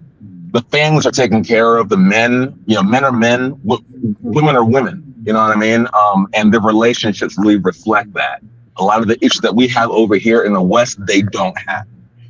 So without making it about liberal and conservative, what are the things that keep a family together? Because, you know, some of the talking points that I hear from conservatives, it's hard for me to buy that welfare and food stamps, you know, could break up a family. I you know, any of us who've been married, I don't think, you know, or been in a relationship have had our relationship ruined because the person we were in a relationship wanted to go out and get welfare. I mean, if you're a guy and you have a decent career, you have an education, you have a career, and if the woman you're with has an education and has a career, I don't see food stamps being that of an enticing factor for the average person. It's just hard for me to believe that we could even entertain the idea. Do you understand that there's a masculine aspect to that? If a woman is one of these independent boss women, she has to take the masculine role, some masculine tenets of a man. Is that the type of woman you would date? In that competitive position, because that's what men do. Men take these really, you know, if they're like a CEO of a company, they dedicate hours and hours a day to that. They don't have time to sit around with their family or take vacation time, and it's competitive. So it is a masculine role. Not saying that all women are masculine, but you got to understand. So if you are a guy who's doing this thing, and you are, you know, dating like a businesswoman who's on the same level, who is going to raise the kids? Is she going to be home raising? Okay, well, let's say you're a guy, you're making $100,000 a year. You're going to have to get a babysitter. Right. Let's say you're a guy, you're making $100,000. Let's say you're making $60,000 a year, and you're with your high school sweetheart, right? And y'all have kids, and you treat her right. You take care of the bills. You take care of your kids, right? Do you think she's gonna leave you for welfare? No, and I don't even think conservatives. So the question that you're asking is very loaded. There are many factors But that's this is plaguing a the black talking point. family. No. It's one talking point that started off, but there are many factors after that. The rise of Right. feminism, all these social. You understand the reason why the gender war is really prevalent in the black community is because of the single mama epidemic, and it's not just on women; it's men too walking away from their kids. So when you have a young girl raised in a family where she has no male role models, and her mother could be a 304 or something, you think she is going to know what man to look for, and vice But versa. where does that all If start a though? man That is can raised in a start with. family with Mhm. no men, he may be a problem to women. He may be a serious threat or problem to women. There are multiple factors besides just the welfare that is plaguing the black family Excuse me, that can other I add to what cultures he aren't just said? Because experiencing. he's making a lot of sense right now. He's making a lot of sense. As someone who has lived in both sides of the spectrum, the West and here, I've always noticed this thing because he's very right when he said there's a lot of factors, a lot of factors. Some people would Mhm. argue, and I heard this argument and couldn't argue back because it makes some sense. Some people would argue that liberalism, especially when you add things like, this whole rise in single motherhood and things that have to do with like women basically taking up the roles of men, not necessarily because they want to be boss bitches, but because a lot of these guys are bombs themselves, is kind of a side effect of actual growth in the economy. Someone told me this and I had to argue and argue and argue. And guess what? It basically happens when women, I mean, it's only growth when you see women actually taking on roles that men would normally take on. It shows that Very true. everybody is starting to have this higher standard of living, and jobs are more available to the extent now women can do what men can do. I mean, the Islamic societies are the exact opposite. Women can't do shit, men do most of the entire thing. And that on its own has its problems involved, especially if the guy himself can't do everything, as in, say, financially. So basically, what happens, because this is a stage America went through, jobs were becoming so available, and women, they fought for rights, and then suddenly women are not able to carry on the jobs that men can. But it got to this radical extent where it's like, the saying, "I don't need no man," like that extent where, and a lot of these girls are earning way more than the average guy in a lot of these industries, many industries. But isn't that a sign of actual industrial growth? Think about it. No, it is. It Because is. And you make a great point because, see, if you look a lot of men, now I'm not with this community, but, notice a lot of men, they like to go overseas and get these women in these poor you mean the countries, passport so to bros? speak. Yeah, poor countries and mate with them. But see, the reason they can do that Why? is what you Why? said. Why do we get? The Why do we get? economics of these countries, hold on. The economics of these countries aren't as good as the United States. So, yes, the women will be more dependent on you as a man. Thus, they will be more receptive to you because if their economic situation was as similar to the United States, what do they really need you for? They're So making what are enough y'all money, saying and your though? role Think is about to what you're saying. provide, but you can't Think about provide. what you're saying. You're saying the incentive, right, for a relationship is based off desperation or a woman being in need, right? And that's what should be the driving force of keeping families together.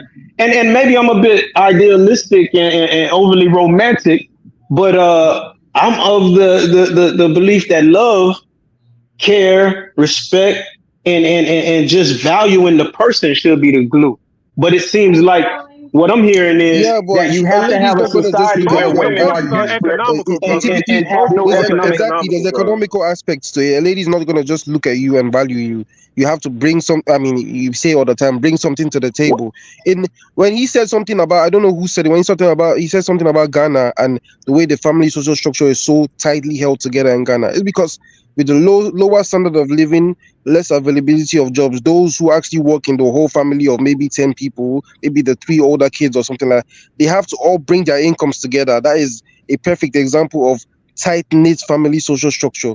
And who knows, maybe in that family we could have about 2 girls who have just graduated and work. Not saying that the ladies don't do anything, but at the end of the day, it keeps things so conservative in this way that the family social structure is held together.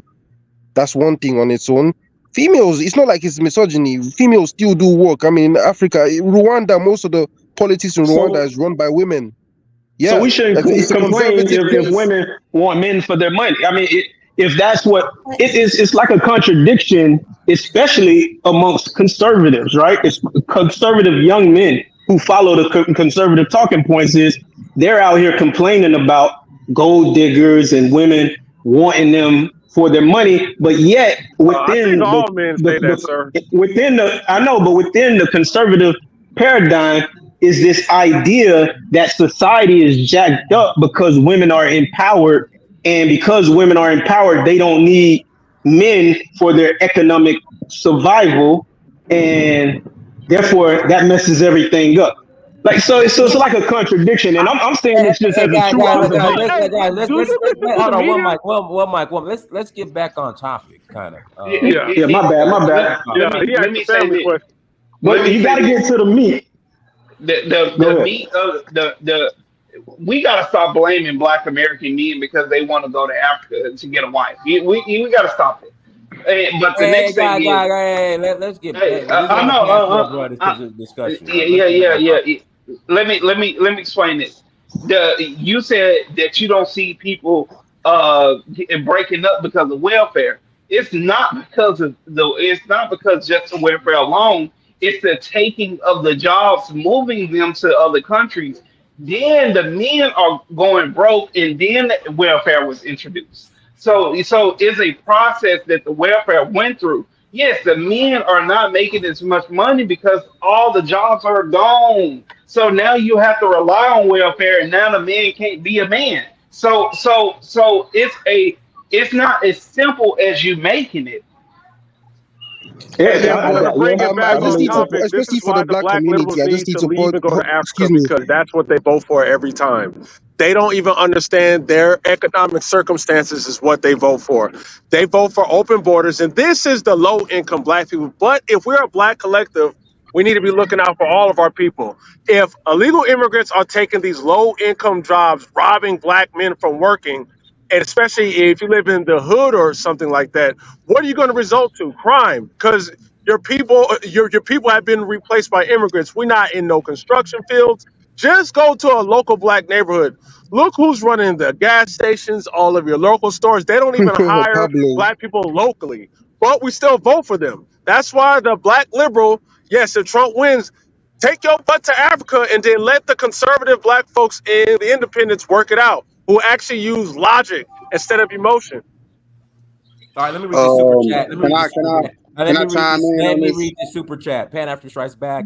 No, Diners, leave them right in America. All they know how to do is beg and complain. Leave the liberals in La La Land. Go ahead, Skywalker, Black Baker, Skywalker, whatever. Go ahead. Okay. Hey, how you guys doing? How you doing, Diners? So, every now and then I'll chime in on the conversation. First of all, I think I've always believed that liberalism was the most dangerous political ideology for black people. I think a lot of times we forget that politics is a science, right? It's a science. I mean, you go to school and college or whatever, you get I got a political science degree. It's one of my degrees, right? Mm-hmm. Along with philosophy. But in particular, right, oftentimes we end up, taking it, like when people don't understand politics, let me say this. When people don't understand politics, they're more liable to make the wrong decisions. And black liberals are a perfect example of that. I think it was Malcolm X who said that, liberalism was the most dangerous, thing to the black community. And I completely agree. So that plays black liberals, or at least the kind of Americans, or the African American stock, those kind of liberals, or let's just say American liberalism. I don't think it belongs in Africa, right? So they need to stay over here. If anything, the black conservatives need to be moving to Africa, right?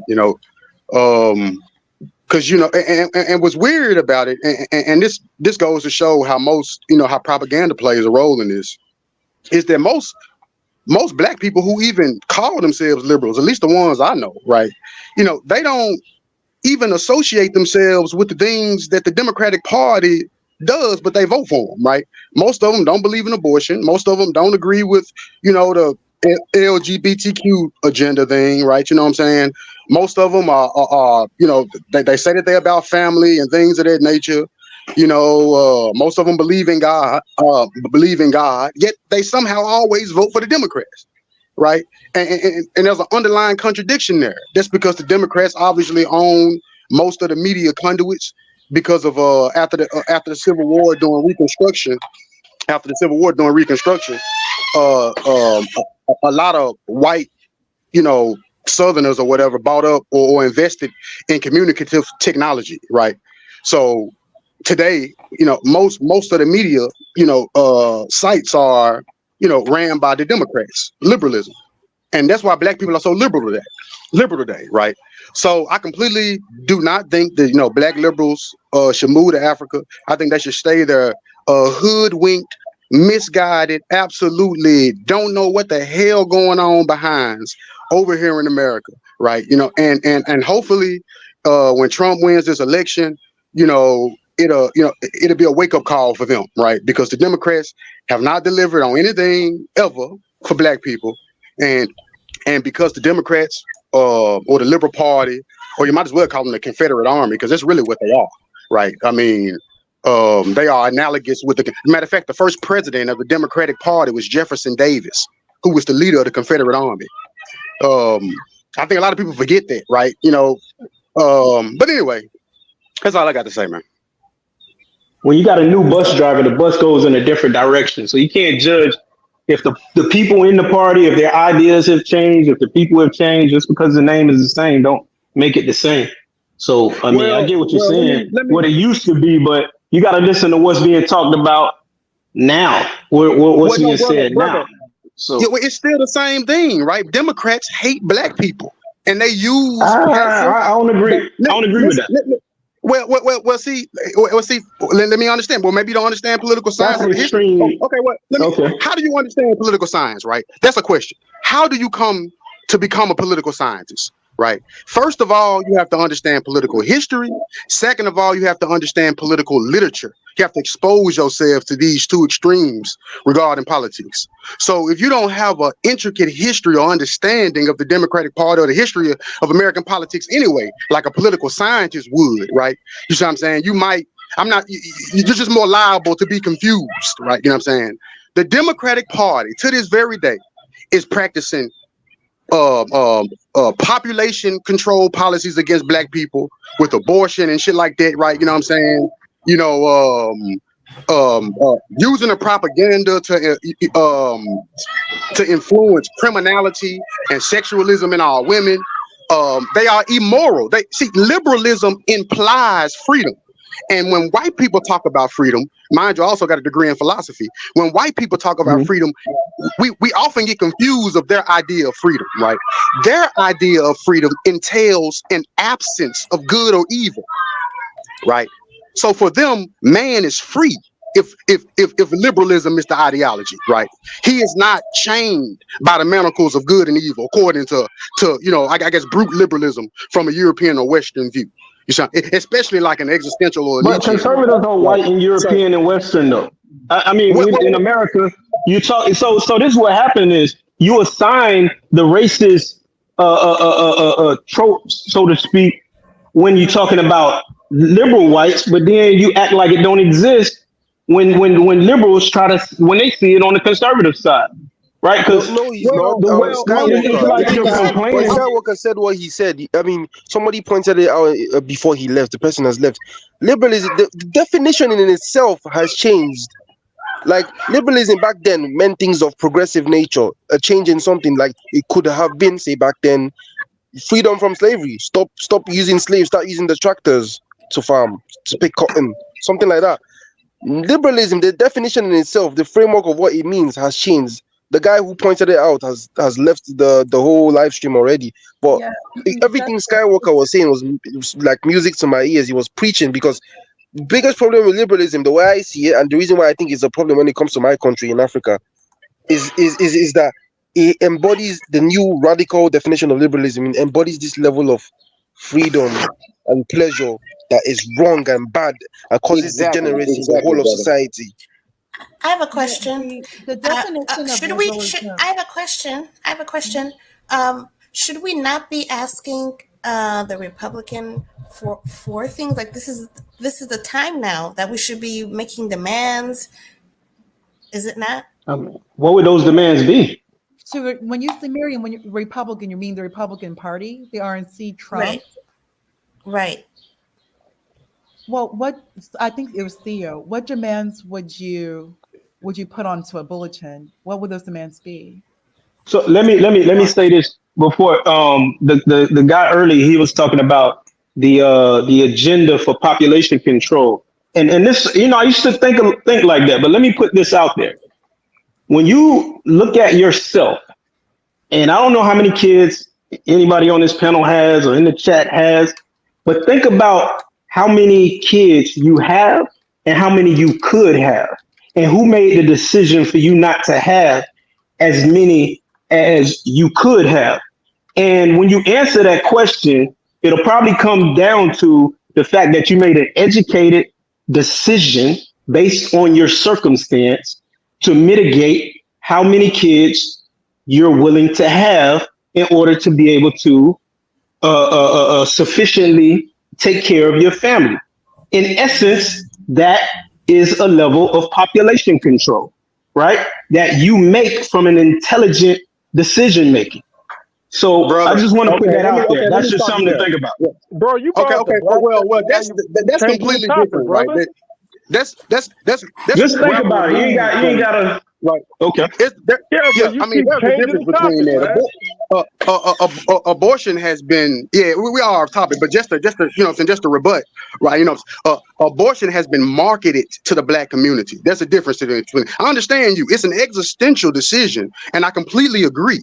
Right? It's You can have an abortion and still have 10 But what kids I'm or saying 20. is, brother, what I'm saying is that abortion has been marketed to the black community. In particular, abortion clinics are positioned in low-income communities, put on bulletin boards, all kind of stuff like that, right? You know what I'm saying? And whereas in the suburbans and like in the more I guess prosperous areas, we don't see that. We don't see abortion. We see fertility clinics, if anything, right?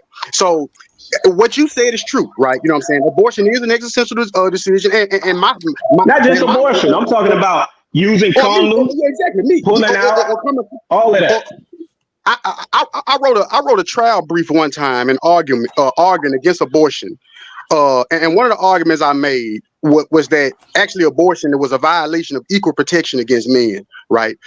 Because how we get, well, you know what? I'm not even going to go there because we're off topic, but let's get back to liberalism. Let me put this out there. The reason why I seem to go off topic is because we're talking about liberals moving to Africa, but then you have to discuss the validity of that question or that idea, right? And so then you have to discuss the things that go into being liberal and why moving to Africa might contradict the liberals' way of life, right? And so you have to make arguments that are valid, right, to substantiate why being a liberal doesn't. So much they think he's such a white supremacist, they want to get away from them. So if they want to do it, get out of here. If you think a bunch of Nazis is going to take over the country, leave. Scary. And let everyone else stay, because I'm sick of these liberals complaining. And then when Trump actually wins, like he won in 2016, they ain't go nowhere. They just sat and whined for 4 years. Yeah, they didn't even want to work with the president, like every other racial They can't intelligent afford group. it. The young lady earlier said it. They Why can't does afford every it. Let's other be real. racial group It's a of black fantasy. people work with Republicans? Why are we the only race of people who cannot talk to Republicans? Let me read the super chat. I'll pass it to Political Calculus. Dark Moon, Africa is hyper conservative, especially religion. Thank you for the super chat. Carlos Red, an African government is not going to financially take care of them, so it's not going to work. Pan-African Strike Back, no dynasty, leave them right in America. All they know how to do is beg and complain. Leave the liberals in La La Land. All right, go ahead, Political Calculus, and I'll pass it to you, Miriam, afterwards. Well, T. Khalid, if I may touch on what you said, why do we vote? Why is it that Black people always seem to vote? Either it's, we say liberal or just basically it's a Democrat party. I was in a situation where two LGBTQ white men, they approached me. I'm drinking a pineapple martini. they started making, just they were talking, making commentary. And one of them started doing that stereotypical Black woman finger snap head movement and kept wanting me to like go off, like speak badly about Trump, go off on Trump. I literally said to this man, why would I go off on Trump? Like, why? I'm like, serious, and I really meant that. Like, why would I? I'm here at a bar drinking a martini by myself. You approached me. Why would I go off on Trump? I just said those words. This man started cursing me out in front of everyone, calling me a Black bitch, fuck you, the middle finger. Oh, I'm waiting for that to happen. All these things, and keep it. And I bring this up because similar situations have happened to me in the past. There's always the assumption that if you're Black, especially a woman, a Black woman, you're supposed to. It's not even like they give you a choice. You are expected to vote Democrat, and if you do not, you will receive like violence or disrespect. Something similar happened to me with a small hat person at the workplace several years ago. Like he just assumed that I just voted Democrat or I voted Democrat, and I didn't even confirm nor deny. It's like, why do you think that? And I just walked away. But he started getting very rude at me because I think he assumed I did not vote Democrat. So yeah, that's what ends up happening because they think you're a pet. That's why. They end up trying to judge you for who. Really do expect you as a Black person, especially as a woman, you are supposed to vote Democrat. And this is Democrats, and if you do not, there will be hell to pay. Furthermore, on the flip side, if you are a woman, I'm not even saying voting for Trump, you just don't have any personal animosity nor hatred towards him. Like just making a comment, like I like how he's a family man. Just make a nice comment. You will have Republicans surprised, shocked, or non-Democrat people, non-liberal, quote unquote liberal people, because you're not speaking badly about Trump. That is true. That's because black people have been voting for the Democrats for 100 years. As a Black, literally are supposed to be like a foot soldier, like an actual foot soldier for one side or the other. Like, let me tell you something. You don't. Let her finish. Let her finish. You don't even have your own independent agency. And the last thing I'll say is we have to remember when we're discussing liberalism, there's political liberalism. Like the United States is a liberal republic. It's a democratic liberal republic. Even when you look at the two parties, they're basically Liberal Party A and Liberal Party B. Both parties are liberal. When we're discussing liberalism, it does touch on to social liberalism, which Justin, the young man, touched on. He mentioned when we're looking into like social liberalism, and in this direction in the United States has moved towards degeneracy, deviancy, also with the Democrat Party, Black women basically being the face of abortion, nobody else but us. So I just wanted to just bring that out there. So there's the political party liberalism, which in actuality is both parties. But when we're discussing liberalism, it's best to, from the panel, it's more so like social liberal ideology. And that's basically what we've seen the past 8 years with Obama and Biden. Thank you, Dynas. I'll go ahead and yield. Okay. I want to say this. This is the last thing I'm going to say, Dynas, and I'm going to sign out. And it goes back to what the Queen just mentioned about, women, Black women and liberalism. There is no person in America, no group in America. Let me say, no group in America that the white power structure trusts more than the Black woman. They trust the Black woman, in my opinion, more than they even trust their own woman. And so that's why they put her in so many high positions. She occupies all these because they trust her and they know that she is going to advance any agenda that they want her to. Unfortunately, you know what I mean? What's wrong with the white power structure? Well, that's why we need more conservative Black men to educate Black women. Because unfortunately, as long as 80% of Black men still voting for Democrats, and I'm telling you, I don't know if y'all experience this, but sometimes you can have a debate with Black liberal men, and they'll be ready to fight you over politics, use violence because you're not voting Democrat. If the majority of Black men are behaving that way, unfortunately, a lot of Black women are going to follow suit.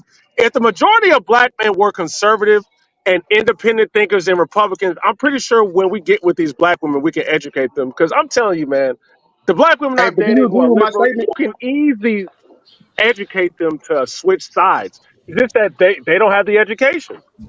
Do you And agree with my some of these statement? women smarter than some of these men, though. Hey, That's T. the Khalik, do you agree reality. with my statement? T. Khalik, do you agree with my statement? Oh yeah. Most definitely. Look, yeah. When that black woman who is under Trump, man, I forgot who is over Trump's document case. Omarosa? Nina Omarosa? She just that judge. She just quickly signed off on it. I mean, I know she's a never Trump, and I already know she is not going to be fair. And yeah, you're right. You can just stereotype her and say, "Yep, black woman, liberal. Yep, she is automatically going to hate Trump." And it's bad and it's a brainwashing. But I think the only way that can change is the black male voter base has got to start getting more intelligent when it comes to politics. And we got to start going another way. But as long as 80% of us are still aligning with the left and stating, yeah, we want to see black women as the VP, like that clown Charlemagne the God, then it's not going to change. So, okay, I just want to answer the question of what can we or what should we be asking the Republican Party for? I don't have all the answers, of course, but these are just some things to stir the mind. One is just what like We we're should be asking the talking. Republican Party. We should be asking the Republican Party to finance investment for African Americans to invest in Africa. That's what we should be asking the Republican Party for, to give us funds to to invest in Africa for ourselves, right? You know what I'm saying? To do whatever we want to do in Africa, right? It should That be would some make kind of. sense because at least It that's way should be. better What than about the having the African Americans IMF here at do that. home? So Miriam, did you have a list you want to share? Did you Hey, brother, already? Right, I by us did. investing in Wait, Africa, by us Skywalker, in. can Miriam finish her Oh, commentary? Thank respectfully, sir. Okay. Respectfully. Okay, so I wanted to say one possibly is school funding for their areas because I think there's a problem with the Black community in that I don't understand how it works quite, but that the property tax is used for funding, and a lot of people are not homeowners or something like that. But if they can have a different way of collecting funds, that'll bring them more money. Another one is funding for STEM, more STEM in Black school, Black communities, apprenticeship for carpentry, electricity, electronics, plumbing, and actually more funding like for like a community center where we can teach each other, the adults, I mean, more about politics, so that we won't be so whatever. A lady said to me literally that she would vote for Biden even if he was in a coma. Yeah, Whoopi Goldberg mentioned said that as well, basically. But Miriam, did someone you actually said that. yeah, but Whoopi Yeah. Goldberg. Oh yeah, watch the view, bro. It's Miriam, there. to touch on what you said, when we're looking at funding for young men, like let's say in the trades, I can say for example, in the state of Texas, a young man, you will receive free training for HVAC to be HVAC certified, licensed. They will pay you, a young man, to do this because the necessity is so needed. You cannot know someone. You cannot not know someone in Texas who does not understand HVAC. It is just too hot here. Secondly, when we're looking at STEM research, like I'm sure you know, and many people on this panel, the vast majority of our doctors and lawyers, about 70 to 80%, come out of HBCUs. So HBCUs are very important because at number one, these Black students need a safe place where they can study. We definitely need these HBCUs for everybody who's Black. Secondly, I do want to say that Trump, 2016, his first act, his first executive signature, his first EO, executive order, was he gave funding to HBCUs. You can actually find it online. Kellyanne Conway, she was there in the Oval Office without shoes on, sitting Indian style. I remember. Oh, there we go. Yeah. And that was the very first thing. And he had all these black male presidents, HBCUs, in the Oval Office. And there's something else I want to share with you, and I will yield. There was a speech where Trump made a comment about Black men, and he specifically mentioned just what is going on with these men in their 50s. He wasn't saying it to be condescending or arrogant. It was like there was a level of concern and confusion because there is just from like man to man. He was literally speaking man to man. Trump as a man, as a father, as a boastful man, as a businessman. When you're seeing that another group of men, there's something wrong. I don't fully understand it, but I can recognize that there's something wrong. And that I'm here in a position where maybe I can look to do something. And that when he was speaking, he didn't even give solutions. He was just speaking as a man. He was just speaking as a man. And he mentioned that 40s, 50s age bracket when it comes to Black men. And he specifically said Black men. So just to touch on what you're saying, Trump already recognizes that there does need to be a building, a confidence. There does need to be action towards Black men. Not that he's against Black women, not at all. But if you look at Trump, who he is, husband, father, businessman, he is pro-man, and he is pro-Black man. He is. So kind of touch on there's more than likely he's about to win. So you already are having someone who will be in a position to give money through executive order and even through his Congress, money that can be used to help support not just young men, but also middle-aged Black men. And also, he also did commute a number of sentences as well, including Wheezy and Kodak Black. The liberal Black man doesn't care though. That's the problem, and they are the majority. And this is all true, but only if we ask. If we don't show there's an interest, there's a drive towards that, what incentive would he have to do it? And also the other thing is, you just said it.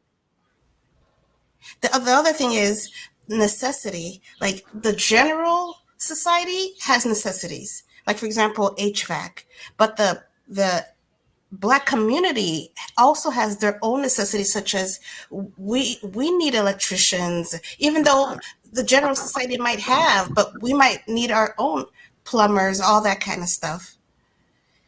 Well, the thing is, we have to change Black culture. Like what you're saying is facts. Like Trump, I wish Black men, the liberal Black, because they are the majority, unfortunately.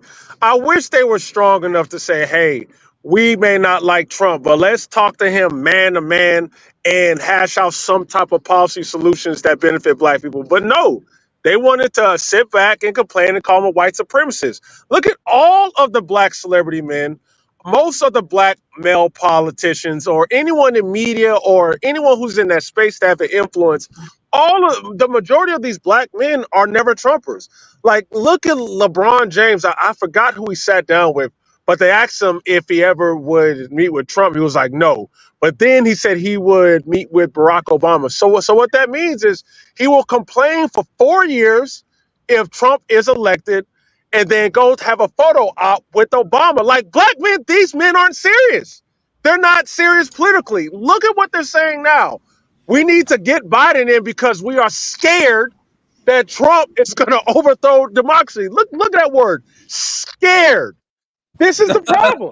This is the problem with the Black men. Like, it's frustrating because I know some tough, like, I love Black men, man. Most of my friends are Black men, and I know we got a bunch of alphas, but when you look at the men who represent us, man, it makes us all look like some whiny crybabies.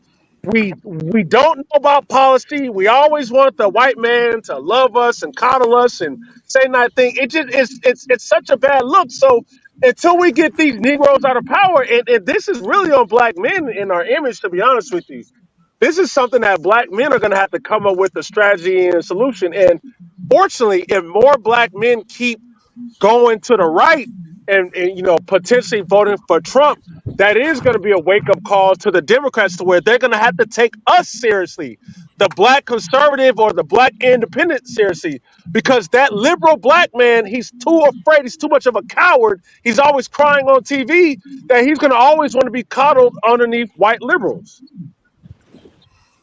All right. One last thing, and then I'll get off. Go ahead, Miriam, and I'll pass to Alan. My last thing is, I don't know if Trump is the right one, but I do know that if people voted for Trump, even if it was a disaster, the Democrats would know that they don't have us in their grip, and that's already a power. You You guys gotta understand? say something. Yeah, go ahead, Alan. And I'm gonna pass it to Theo. After Alan, I'll pass it to Theo. Okay. Yeah, I mean, I agree with what most people are saying on here. The fact of the matter is, the problem is that black men have zero idea how to be political, and we're fooled into thinking we're so politically astute when we're not. We're just following the lead of our women, and that's what we do. And I know this because I was one of these men. I thought I was so politically astute. I thought I was so, aware.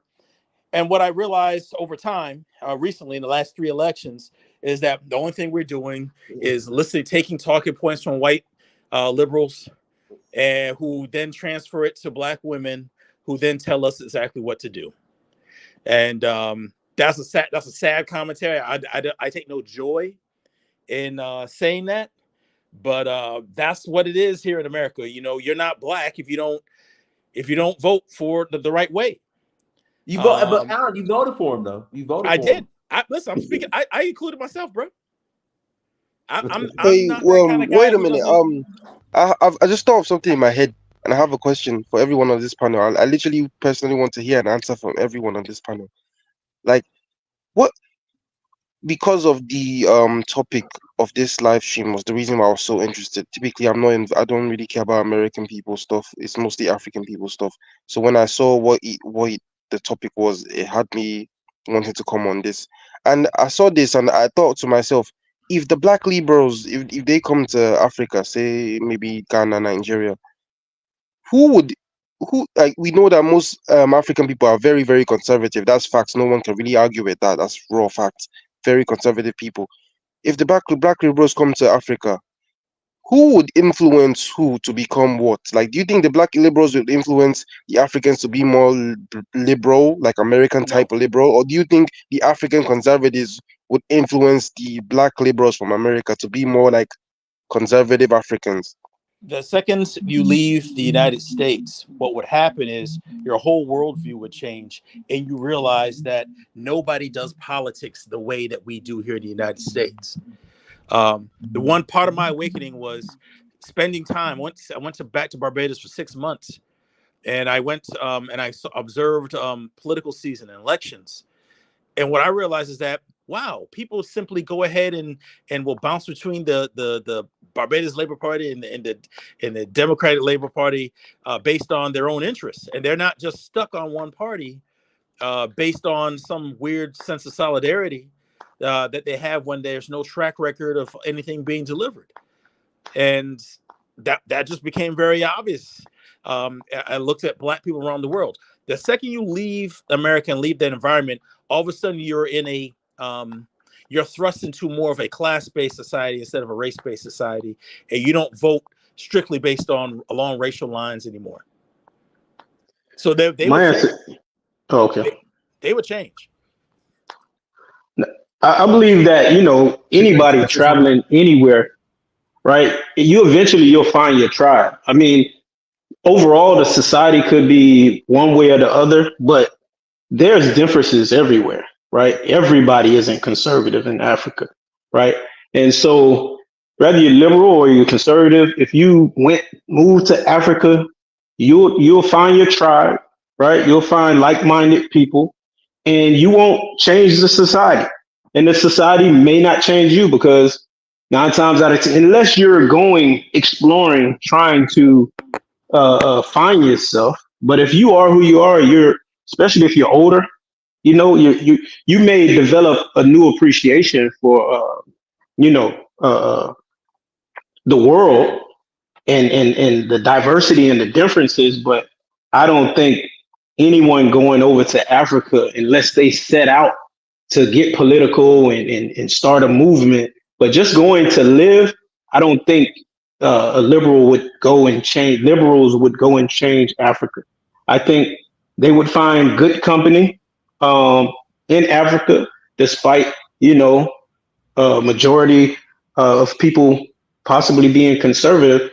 I'm sure that in most countries there's an element of liberalism, be it out loud. Are you really sure about that? Like, you think like your average Nigerian will want to really fuck with some random gay black American.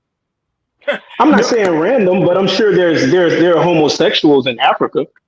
I mean, you can't tell me Yeah, that and they're they can not. make that They're, group rise up. And y'all got to think well, about I America, don't right? think, but I don't America. think it'll be like that. I think again, I think most people will go and mind their business and live their life and try to be safe. So unless a person again is going specifically to go cause problems, but if a person is just going to Africa because they want to go and just live and mind their business, they'll find their way, and I think they'll be okay. I think there's homosexuals in every society of the world, and I think there always have been. I just don't. It's been illegal in a lot of places and less pronounced than you see it in So, the so, West. so, but we But understand we live in America, man, and America can use those black liberals as a hub. You know how America interferes in foreign countries, funds the opposition. The thing about the way black liberals can take over Africa, and they can possibly be successful, because you know how loud and boisterous and protesting they are over here. If they're backed by the American dollar, I think they can probably do it.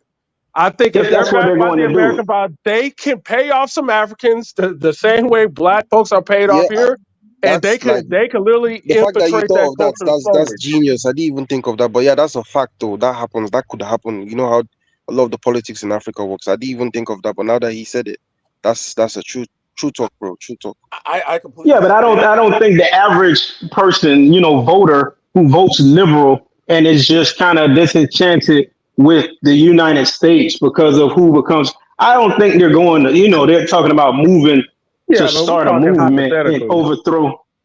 Yeah. So I don't think they would change the society, and Them Negroes ain't depending going on their nowhere. age and how they moving, they may not be changed. Or the chances are, I mean, you immerse yourself amongst a group of people. I mean, you're going to change before they change you. Correct. And that's All why right. I said I mean, the it might not change society is everything about your monitoring. life, your preferences, sexual preferences, but it's going to have an impact on who you I would are. really like to hear like the Igbo lady's opinion, the lady on the top, the political calculus. Yeah, I completely disagree. I don't think they would be able to change anything. What the society would do would change you. Again, your perspective and the whole worldview would be different. You know how much money these LGBTQ groups are pumping into the Caribbean, setting up these marches that people don't want, and what happens in Jamaica, Barbados, Trinidad? You start seeing people doing the anti-marches, the churches getting together and trying to shoot that stuff down. The American brand of liberalism is a non-starter to any country where that is majority black. It's not going to work. It's not going to be accepted. And I think they've made a pretty firm stance on that, especially in Africa. You're not going to go to Uganda and President Museveni is gonna accept your rainbow flags and stuff like that. That's just simply not going to happen. And to Hey, can I even ask you a question? yeah, Do a lot of Africans who come to America vote liberal, or if their families like they were born and they are Americans, but their families like from Nigeria or something, do they generally vote for Democrats? Yep. no, No, it's both. no. You will see a mix of both Democrats and Republicans in a Nigerian household. I don't know. So if like let's say you're Nigerian, you've been here for at least a decade. So you're about to become a citizen or green card holder, whatever. You've actually experienced the United States. It's 50-50 in all honesty. Like, and I'm speaking from experience. I'm like Dynas. My father voted for Reagan twice. Like no. I think well, Not twice. He voted Reagan for won Mondale. He voted California. for Geraldine Ferraro because he wanted to vote for a woman Mm. because of me. But he loved Reagan. He loved Reagan. And he was in banking. So keep that in mind because you do see a lot of Nigerians in these type of specialized, you see Nigerians in finance, my God, and in the UK, Justin, you see Nigerians in finance. So you do see that lean who are Republican, a lot of Nigerians, hedge fund, Republican. So you may see someone who's Nigerian, maybe in the beginning, They may be a Democrat, but as the money flows in, as they finish school, they become specialized, especially in those typical Nigerian fields, finance, technology, science, et cetera, you're going to see more Republicans, just speaking from experience. And Dynas, that's both. I mean, you know, that's both Igbo and Yoruba people. Just my life. Ma'am, a lot of the face of liberal Democrats that are black or Nigerian, including in Joe Biden's White House. Shut that shit down. I mean, Corinne is Haitian. Obama is Obama. Okay, what's your point? So what? I said Joe Biden. I'm not talking about Obama. I'm talking about Joe Biden's White House. So There's what? Nigerians in this. They vote Democrat. No, they don't. You're going to see a yes, they do. If you But go I'm look not at just saying you're gonna if see you a go myth. look at the pundits on CNN and MSNBC, and if you look at their history, they're Nigerian. So why are you up here lying about that I'm shit? sorry. Because they're It's something smart. that you can They're actually go look up. specialized. They're It's something smart. that you They're can go look specialized. up. You're The that's problem in that you have Nigeria. is, ma'am, Excuse me. One, I would acknowledge that most people on this platform are in their 30s and up. You can't speak for younger ass Nigerians or younger I don't Africans. even know what you're talking about. Because since I just said you're going to 2020, see both. a lot of I just African said you're going to countries see have both. literally I don't even changed know their what you're stance talking on gay about. marriage Did I not and just say changed their we're stance on. Hold on, Mike. Jonathan guys, Miller. Which countries, Jonathan Miller? He's talking. Which countries, Jonathan Miller? Very few countries. I don't think you're up to date about. Which countries, Jonathan Miller? Jonathan, you there? Stop stealing McDonald's Wi-Fi. You're going to talk about me. Get actual internet. Xfinity, AT&T. You're sitting there eating that egg. You're eating that old egg McMuffin from 7 hours ago, and you have so much to say about me. So you're going to see Dynas. You see MSNBC. No, I'm trying to figure out which countries. So I missed some of what he said. So you said Nigerian youth have changed what?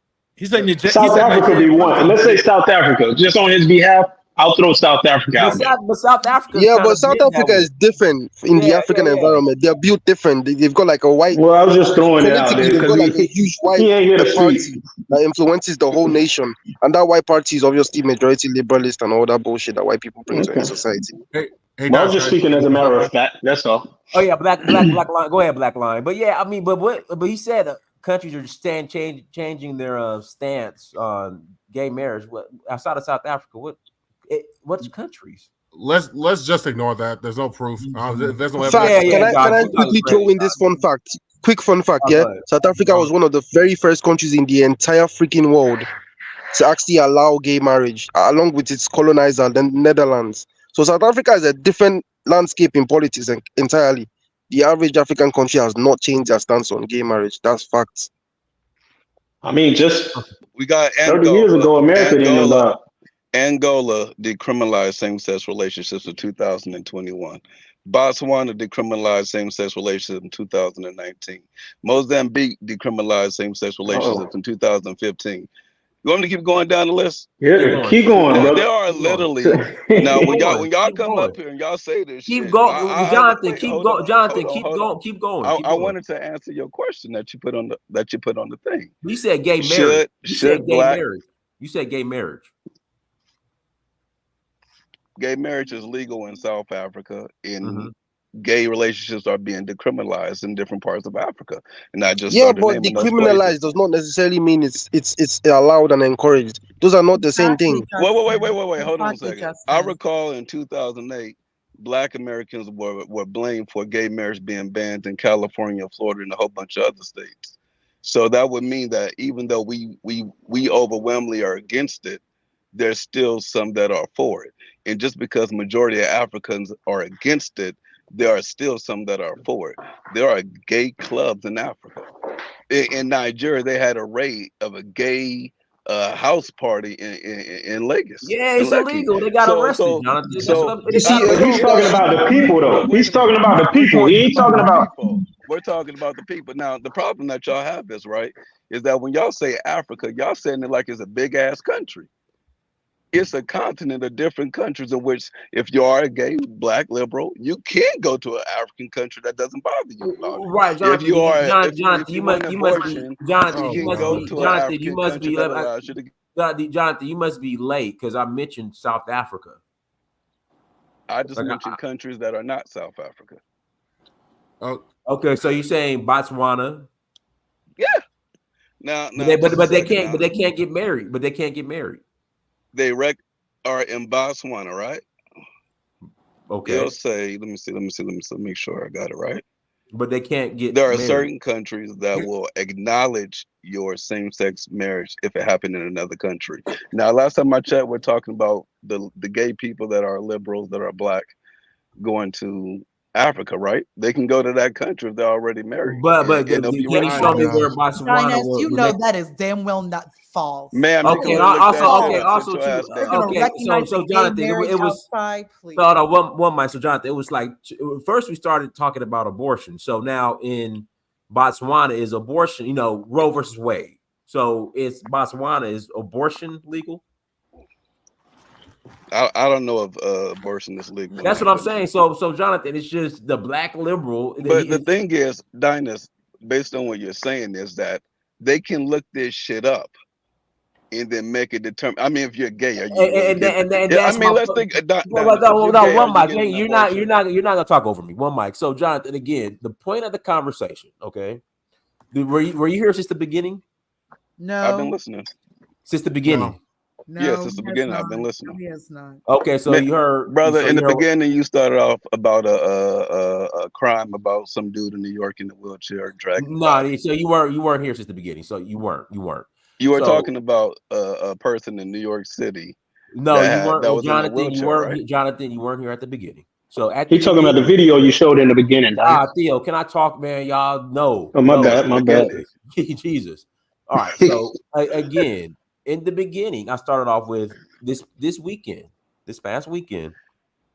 A person that called you, right, and said, "Man, Donald Trump might become president."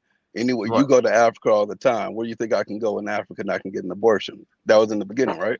Well, it was necessary. It was Roe versus Wade, and I told him, and what I said at the beginning of the show is the only country that I know where it would be very similar in regards to liberal policies here in America is only South Africa. Yeah, I boss if that's true. Yeah, that's what I said. So they should go to South Africa then. Yeah, but then I said my only issue with South Africa is the white minority now has shared power with the black majority, which is dumb as fuck. But well, that's what I'm saying. So it's like that's the only country is South Africa. My personal belief is that they should go. They should definitely go. I think at the end of the day, based on research and statistics, they're in the best fields to actually go help develop Africa. Hey, Dennis, or the countries that they'll likely end up in. But yeah. Hey, Dennis, may I say something? Who's that? Go ahead.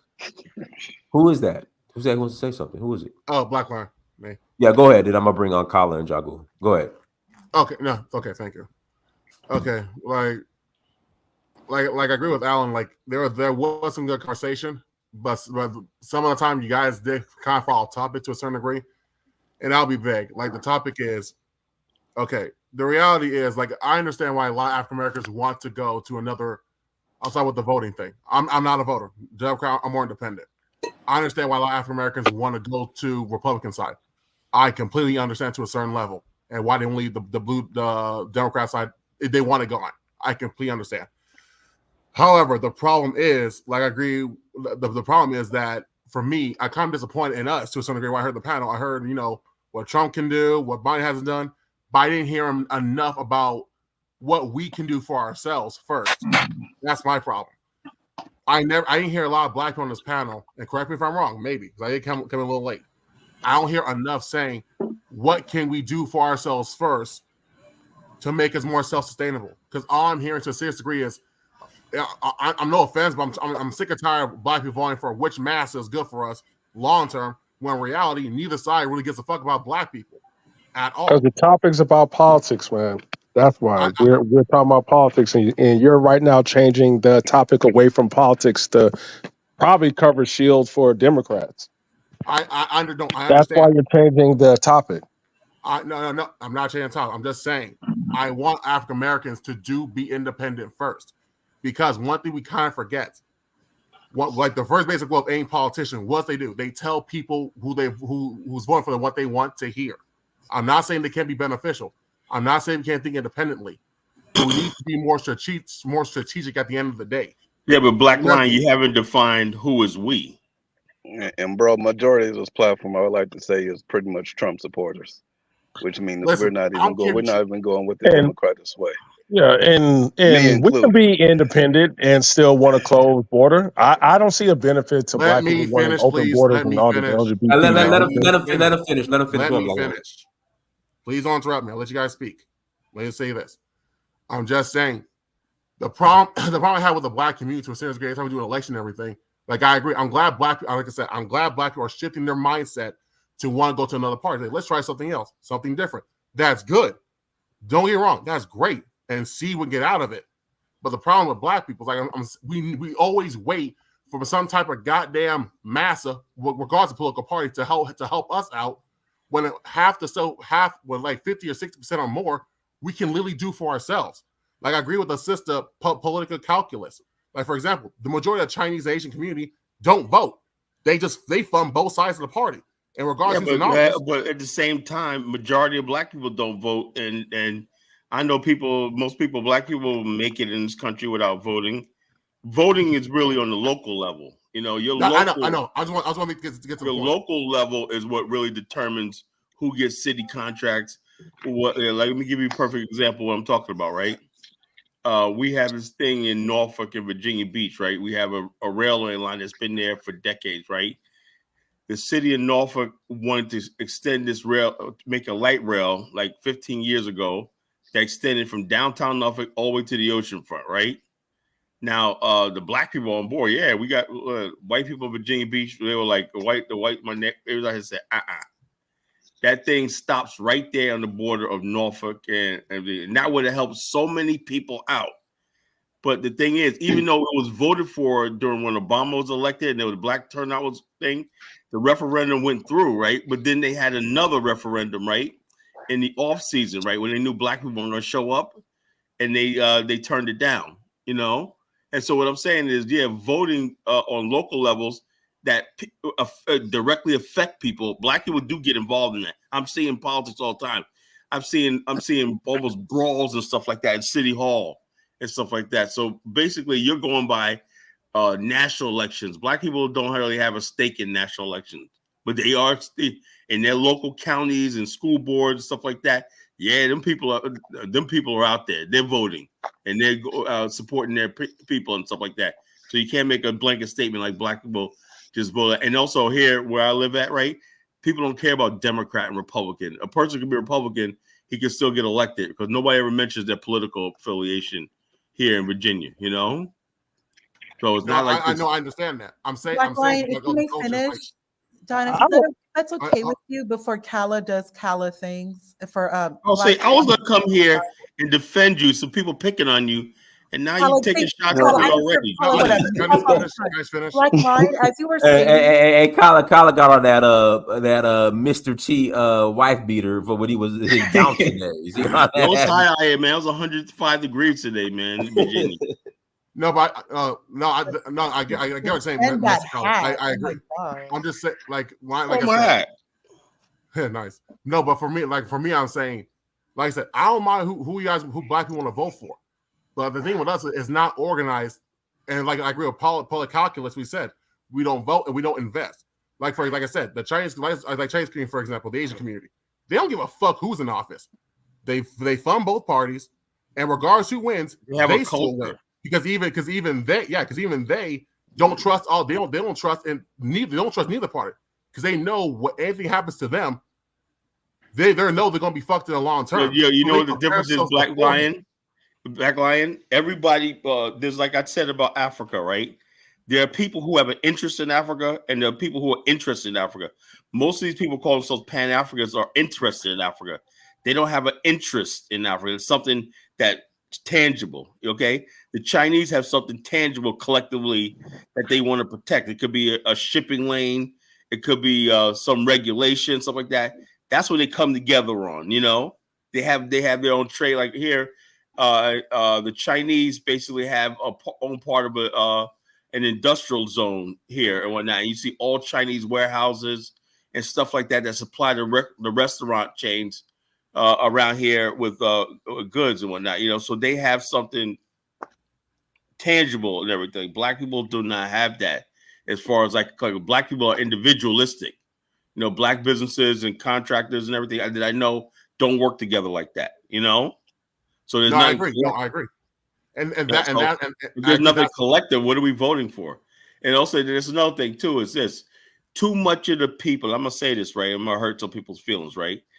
Too much of the Black community is centered around deadbeats, losers, crumb snatchers, bums. People want their handout, beggars, and everything like that. The Black middle class and the Black class really has never really engaged in political process in America. The first people they put a mic to, I remember a couple years ago, Al Sharpton just got on MSNBC, right? And that's when I was hyped up on Obama, man. I don't know what the hell I was thinking about, man. Somebody should have put a brick in my head. I was really feeling Obama, right? And then anyway, Al Sharpton was up on MSNBC and he was reading cue cards, right? Obviously, right? Remember they used to joke him that he wasn't doing the camera right and everything like that. Remember what's that guy? The guy from Saturday Night Live was joking him about that. That he's like, what's his name? That impersonator. Kenan Thompson. Yeah, Kenan Thompson. Yeah. Anyway, but the bottom line, Al Sharpton says we have to keep voting for Republicans. That was during the midterms. Remember the midterms where the Republicans won and they tried to derail Obama's agenda, right? Well, Al Sharpton was reading cue cards from the DNC talking about food stamps are in peril. I said, wait a minute, I'm not knowing goddamn food stamps. I said, how do the majority of middle-class Black people, why are we still voting for stuff that don't benefit us? I don't benefit from food stamps. I don't benefit from welfare, social programs, and all stuff like that you talk about and everything. So why am I voting for that? So I read it. So when he read his cue card, I said, nothing appealed to me. I said, I thought Obama was going to be this guy. Okay, we could talk and everything. But everything was this liberal agenda. And when he talked to the other people, right, he was talking about the gay rights are in peril, abortion rights are in peril, all this stuff. And I said to him, so that's the thing. And then when we got the Black people, he started talking about food stamps. And I'm like, that's what the Democrats think of Black people, And you got Black people driving around Mercedes-Benz and everything, talking about, yeah, man. Yeah, we gotta protect our food stamps. You ain't on no damn food stamp, fool, But they go out there. It's a mindset. The Democrats. They're thinking about the people who are though. But no, Black people, we don't really give a damn about the people. Just because I'm not on food stamps don't mean I can't. I don't see the validity in. I agree with that, right? We think about this, but like I said, I'm gonna hurt some people's feelings. We gotta start cutting these people off, man, because we're not getting it done. It's a system. So it ain't like these people got a plot of land. So in other words, white people can vote on people. Like, let me give you an example. Remember when Lockheed Martin, right? I remember I watched this one time in Utah where this whole town came out for the reading of Boeing or Lockheed Martin to build 4 new helicopters, right? And the whole town was there holding hands, praying that they were going to get this contract, right? What that contract means is $10 billion going to be pumped into the economy, right? And so they were like sitting there like, yeah. And the politician, the congressman was there and everything like that. And all of a sudden they said, the next place is going to go to, and the place, they announced it, and the place erupted. Yes, we got the contract. They're like this. When are you going to see Black people doing that? No, because everything's centered around the crumb snatchers, the bums, and the people that don't absolutely nothing to contribute to the uplifting of Black people. And that's the truth. I'm sorry for hurt people's feelings. That's the truth. I don't think it's the truth is there are a lot of people who just don't got it like that, bro. Like, and when I say got it, like I don't mean like that. We don't want that. No. I'm being, but hold on. Let me ask you a question. Who's your congressman in your district that you sent to the representative? I don't know. So you don't even know it. That's the person that's supposed to bring home the bacon to your district. You see what I'm talking about? Black people don't even know how to engage. Right. So, but this is what I mean when I say some people don't got it like that. You have like a spectrum of mental abilities. Let me say it like that, and a spectrum of physical abilities. And everybody ain't at the same place on that spectrum. And we live in a capitalist society, right? Which means if you can't compete, right, you might be shut out. Oh yeah, you know how I first of the economy. I first figured this out when they had the stimulus, right? There was $700 billion that went to, I think, and Obama was giving them out, right? Shovel-ready jobs and everything like that. And the bottom line is no black people got any bit of that money that was forked out there in stimulus money that we're paying back to this day, you know, because we weren't organized. Everything the black community is organized around is poverty, single motherhood, abortions, and everything like this, right? The black business class and everything like that, which should be a vital part. Other people take their business class and everything that employ people and they give out contracts and trickle down economics and everything seriously. We don't. We see a black person, a business person, whatnot. We want to tear him down. We're gonna call him a capitalist. We'll call him. But it wouldn't be capitalist. It wouldn't be capitalist to support a black person because they're black, right? They would have to deliver. They would have to be delivering a superior product at a lower price. I heard black people attacking Robert Smith, right? Robert Smith gave $100 million to Morehouse for the $40 million of Morehouse graduates, right? And they'll say right away, black women came out and said, "Oh, that's not right. He giving money to black men, blah, blah, blah, blah, blah." Then people like, well, he's just another capitalist. He's married to a white woman and whatnot. You know, we'll find any reason to tear another black person down when they try. And that's the truth. That's why we have no unity. And that's Kala, let me say this. You talk about unity, but unity, the idea of unity and capitalism just doesn't seem to go together to me. We got to support. No. What I'm saying is, listen to me for a second. Listen to me for a second. You talk about unity, and then you talk about capitalism. If I'm a true capitalist, there's no place for unity with a group of people. Listen to me. Hold on. Listen to me. Wait. Let me finish. No, I can't hear you, and you don't hear me. So what I'm saying is, there's no room if I'm operating from a capitalist mindset to be worried about where I'm doing business and who I'm doing business with, right? Based on demographics. I'm concerned with getting the best deal or who can pay me the most money, right? And so that's fair enough. So when you throw in unity, that's a form of regulation, right? You're trying to regulate where people should spend their dollars for a certain. I'm not saying that. I'm saying if a person has willing, you know what I'm talking about. There are people. I know what you're talking about, but I know that contradicts what you actually speak about when you talk about capitalism. Time and opportunity. Like people say they're going to do black enterprise zones. Who do you think is going to benefit from that? The average ranker, they're going to hire mostly poor black. You're influencing the market when you do that. You know what I'm saying? So the bottom line, but the bottom line is that's what the plan was, you know? And so the bottom line is before that could even get off the ground, everybody, this is a capitalist, that's a capitalist. How you don't know if the person that's proposing it haven't been given a chance?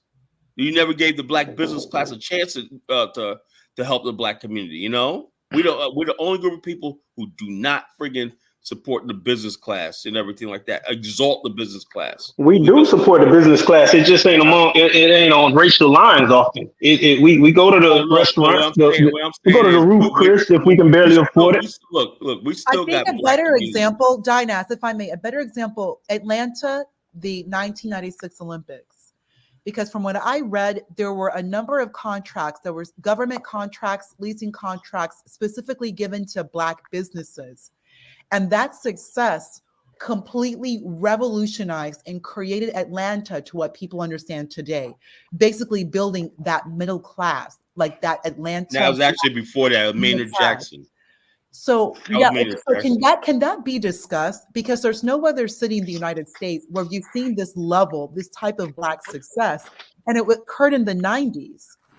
So if we could talk about that from what you all remember, and then how the Olympic Committee gave the centennial, the 1996 to Atlanta, because it was supposed to go to Greece, to Athens for the anniversary, the 100 years. But Atlanta got it.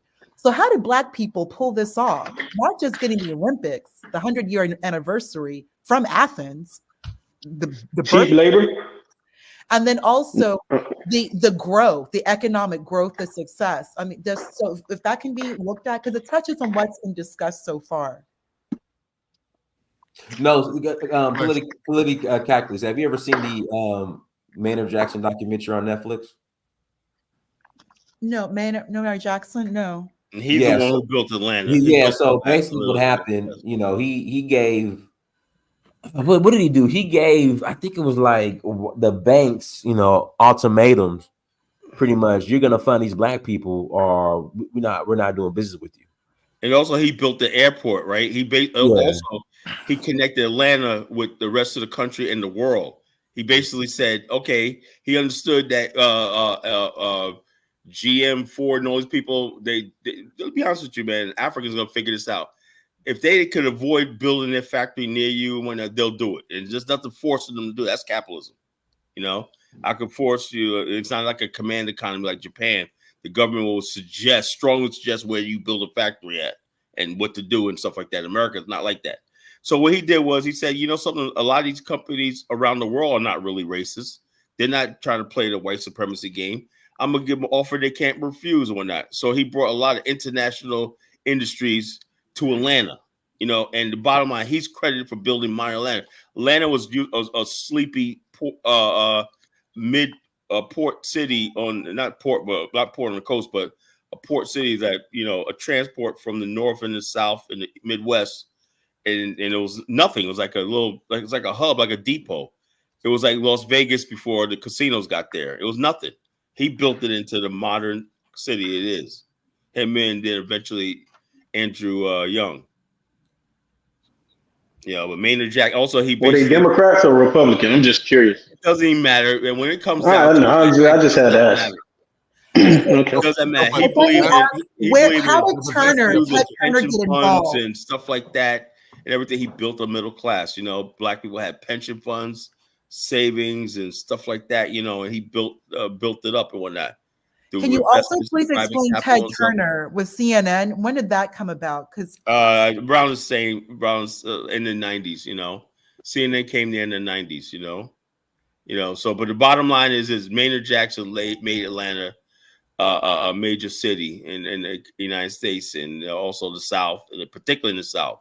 And then that's when you had the missing child kids, right? People don't understand this, right? How there's a controversy right here. We were making so much progress, right, in Atlanta, right? Our children started disappearing. Klan was riding around Black neighborhoods and stuff like this. Google the Atlanta child giants. Remember we said we were going to do a show about the Atlanta child murders? We never got to it, did we? You know? Yeah, we never got to it. But it was swept under the rug by the Black middle class and everything. Say, well, look, I got Jagoon on here too. So go ahead. You got a minute. I got to pass it to Jagoon. Yeah. So what I'm saying is this, though, that was a bittersweet because the white people wanted to go to war to take Atlanta back. Well, we built it, you know, and they was like, oh, that's the capital of Dixie. And like this, well, we built it. You didn't do anything with it. And so the bottom line is this: our kids started. 19 kids disappeared, you know, found murdered and everything by the Klan. Go ahead, Jagoon. So we went through a lot. Go ahead, Jagoon. Hi, good day, guys. I'm doing a lot of listening and learning a lot as to the politics in America, as explained by many individuals here. And I've read the question as to if Trump wins, what do the Democrats do? So should the Black Democrats, or those who wanted Biden to come in for some reason, or at least the Democrats to come in, and what should they not go to Africa? So I'm hoping I'm not dragging everybody back. But I wasn't here at the beginning. I just jammed in and listened. And I'm just wondering about that question. I'm wondering what's the connection between the loss of the Democrats and traveling to Africa? I'm not quite seeing why that is of any significance. I always feel that anyone coming to Africa, especially from an African point of view, that is that they are black. I always would feel that there should be coming there with a reasonable intention, which is to say they're coming for a view of the continent, wherever they may be, a view of the lay of the land, and a view of what they could possibly bring to the table, as it were. No, Africa's getting deadbeats. Can I continue, bro? Your mindset is your mindset. Please, just let me do what I'm doing, bro. Don't interrupt me. You know, I was listening to you very intently. I was listening to you very intently. Do the same. I should go ahead, yeah? Thank you. So let me give it a shot. If you're wait, guys. Oh, okay. If you are an African American, African European, African from wherever, and you want to enter into Africa, then I think that there's a fair exchange for you if you are bringing something to the table. But I don't think just to travel there and to become cumbersome or laborsome upon the continent is necessarily a good idea. As I said, if you're coming to see the lay of the land and you're coming to tell the truth to yourself as to what Africa is and how you might fit in economically, politically, or socially, fair enough. I kudos to that. But if I can't see that, because as the question underlines, because there's a loss in your town politically, that now you're going to just travel out of America. I suppose I'm asking questions. So I think asylum seeking is just a natural, human thing, and it always has been throughout history for one reason or another. You would see that as asylum seeking. Well, it sounds like that's what it would be, a form of asylum seeking, right? So, and I think that most people who have that sentiment of going to Africa because Trump wins, I think they're strictly coming from a racial point of view. And what I mean by that is they're looking at the implications that Trump's presidency would have on them from a racial point of view and how they could be disadvantaged. Would you therefore underline that Biden or the Democrats is for black people? Is that what you're telling me? No. I'm just saying the people who say that. Listen, be honest with you. I'm confused about all parties at this point. Theo, calm down. I'm asking a really deep question because I don't see American politics, be it left or right, as the two main parties in any Western country are basically the same, especially where black people are concerned. So, as I'm looking at America right now, I can't see why anyone should vote for Biden. I just can't see it. Whether you like Trump or you don't like Trump, Trump is coming in. No two ways about it. He's coming in. That's right. Because he comes in now, those who feel disenfranchised with Trump's entrance back as the president, why is Africa all of a sudden significant to them? It doesn't make sense. Because it doesn't make sense. I would like to make sense of whatever movements we are trying to achieve. It's an attempt to escape racism. Nah, well, okay. When you come to Africa, my brother, it's not that you necessarily escape racism, but I almost feel that the problems that you find in Africa are deeper than racism. Right. I'm just telling you what the idea is. I'm not saying you're wrong, but you're asking why. What you say you can't make sense of it, and I'm telling you that's the thought. That's the mentality. It's to escape racism and the idea that you're amongst hold on, a group of. Hold on, man. What I'm trying to achieve here, therefore, is if the sense of those who believe that the racism will become deeper under Trump, I can accept that to a large degree. Having said that, however, is the equation to that, is the answer to that, traveling to Africa, that you find, yes, there may be a degree of synergy with your people. Yes, there may be even some love.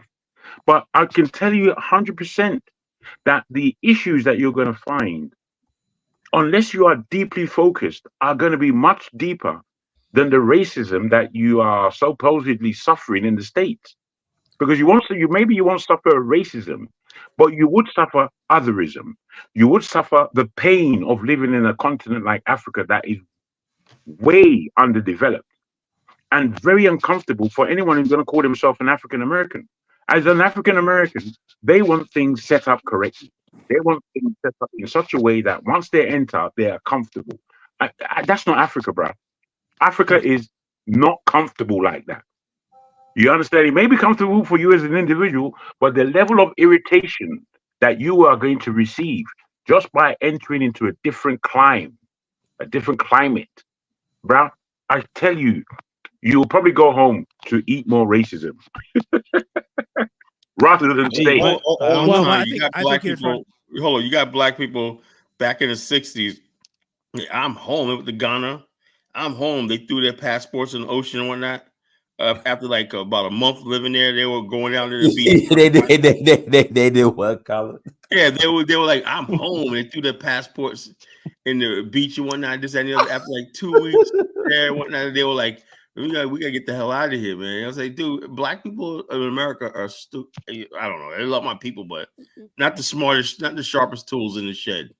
Also, hold on, Colin. Are you talking about black people in America, Colin? When somebody else talks about black people in America, you ready, man? We built, man. We got right on the line, boy. Whoever said that, we got $1 billion corporations, man. You know all the government contracts, man. Look, Dinas, I have a PhD in Negroology, you know.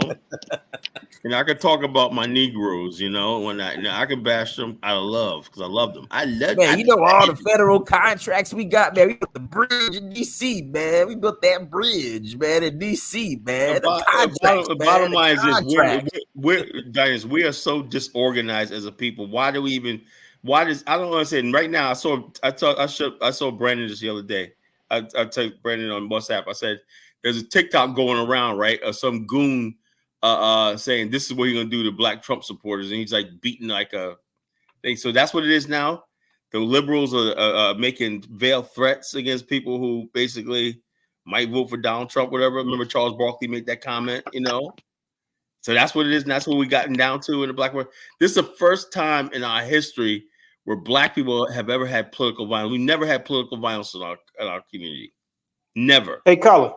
I'm gonna say this, like I feel like foot soldiers for white liberals. I feel like people are taking sides, right? And when you take sides in this whole political process, right? When you decide you're absolutely over here, then that's where you get all this contention and people start talking past each other. And start talking in hyperbole and exaggerating and you get all of these tropes and talking, Theo, points. Who started it though, Theo? Who started calling coons? The whole thing is started it? I'm not saying one side or the other. I'm saying it goes all both ways. If you ask me. Liberals been calling black conservatives coons. See, there you go. I don't see why you got to say liberals. Let's be honest, man. It go both ways. That's who it was because that's how they kept these Negroes in line.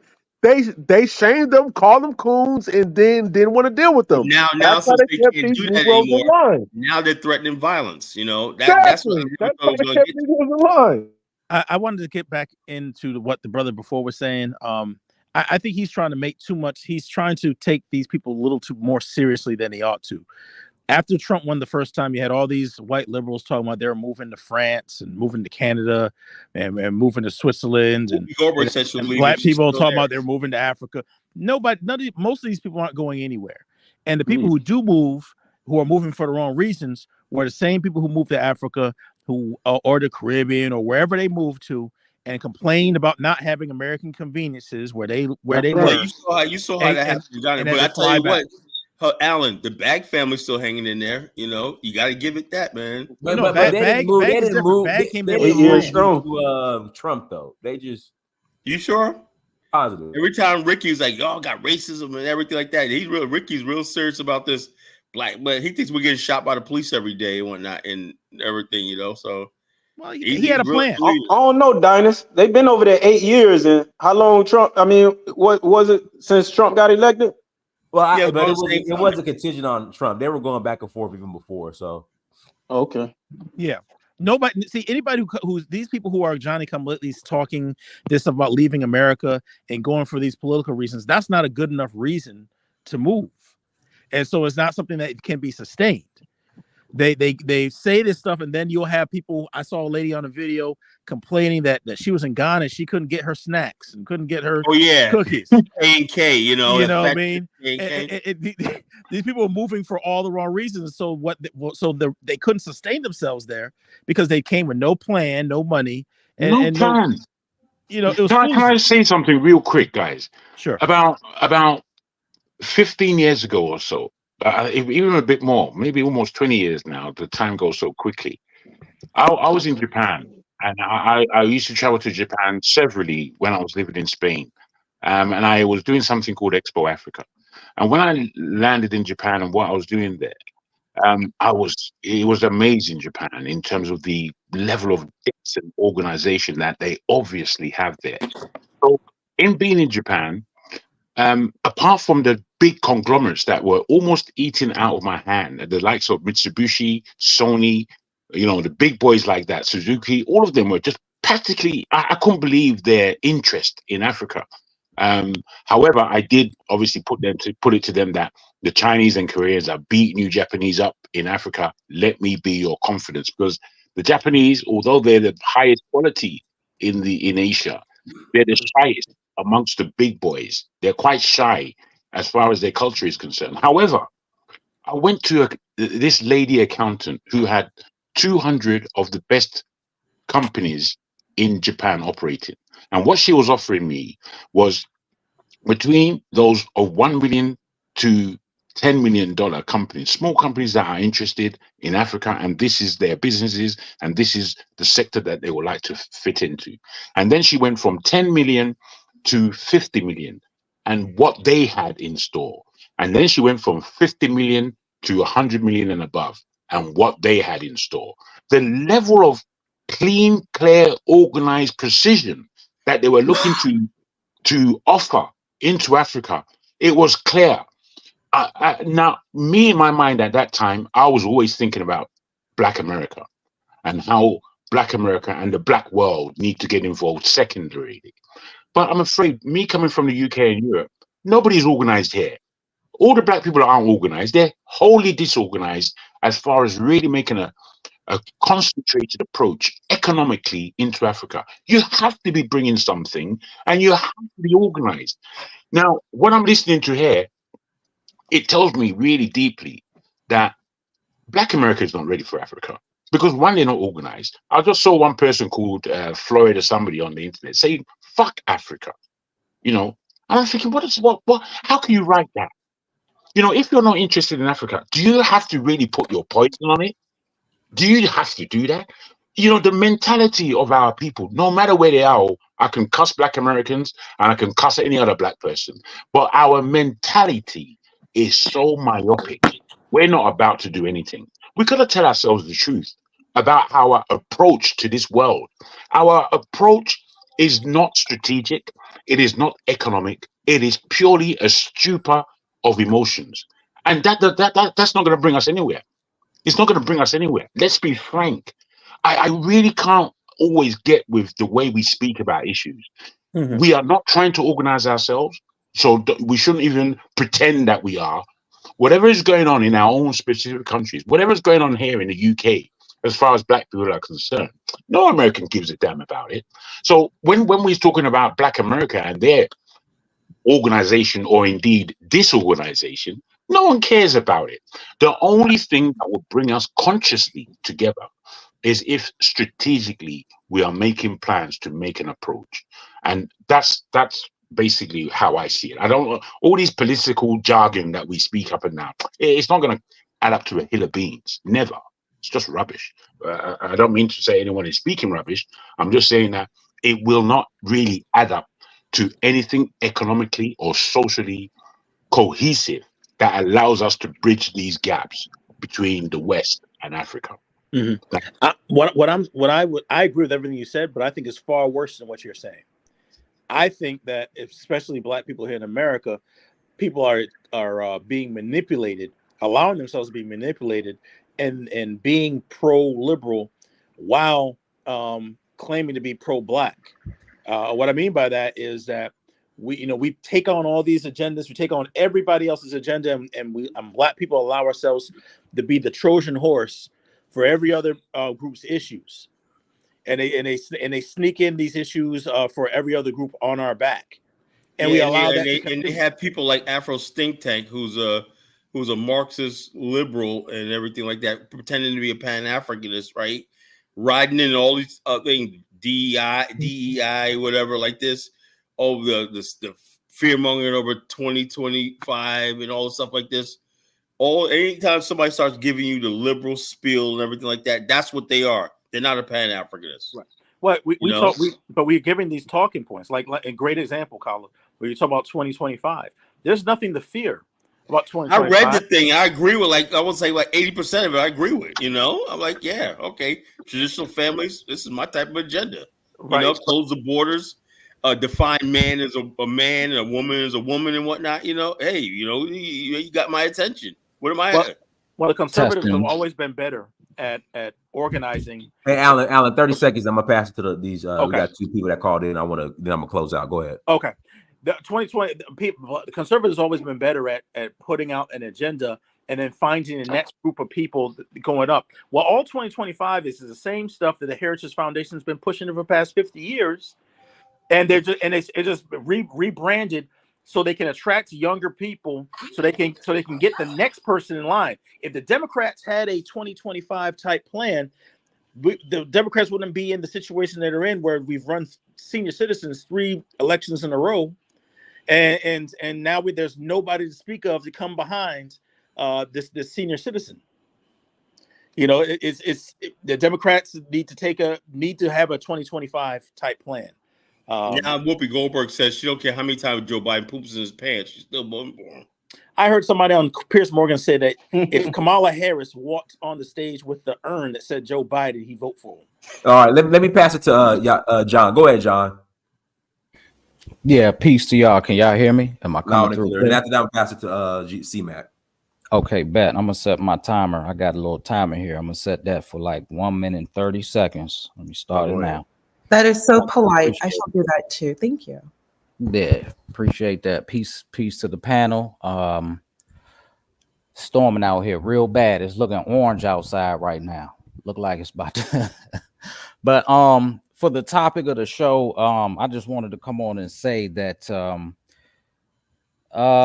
I've been trumping on this going to Africa thing since I took a visit there, and I've been getting a lot of pushback since ever then. But it's very interesting to me, the whole liberal conversation, because from me growing up back in the 80s, 86, I'm an 86 baby. So I'm 37 right now. I'll be 38 coming up in August. And just the tradition that we had coming up as a Gullah Geechee descendant, it was a lot closer to the African culture that I seen when I went to Africa, and then that I still see in their culture today, to a larger measure than us Black Americans. Can you tell me where you went to in Africa? Africa is a big continent. You guys always. I went to Nigeria. I was out in Lagos. Thank you. Okay. Yes, just right outside the airport. It was maybe 45 minutes away from the airport. So, as a Gullah Geechee person, you go, you literally went from Igbo land America to Igbo land Africa. Let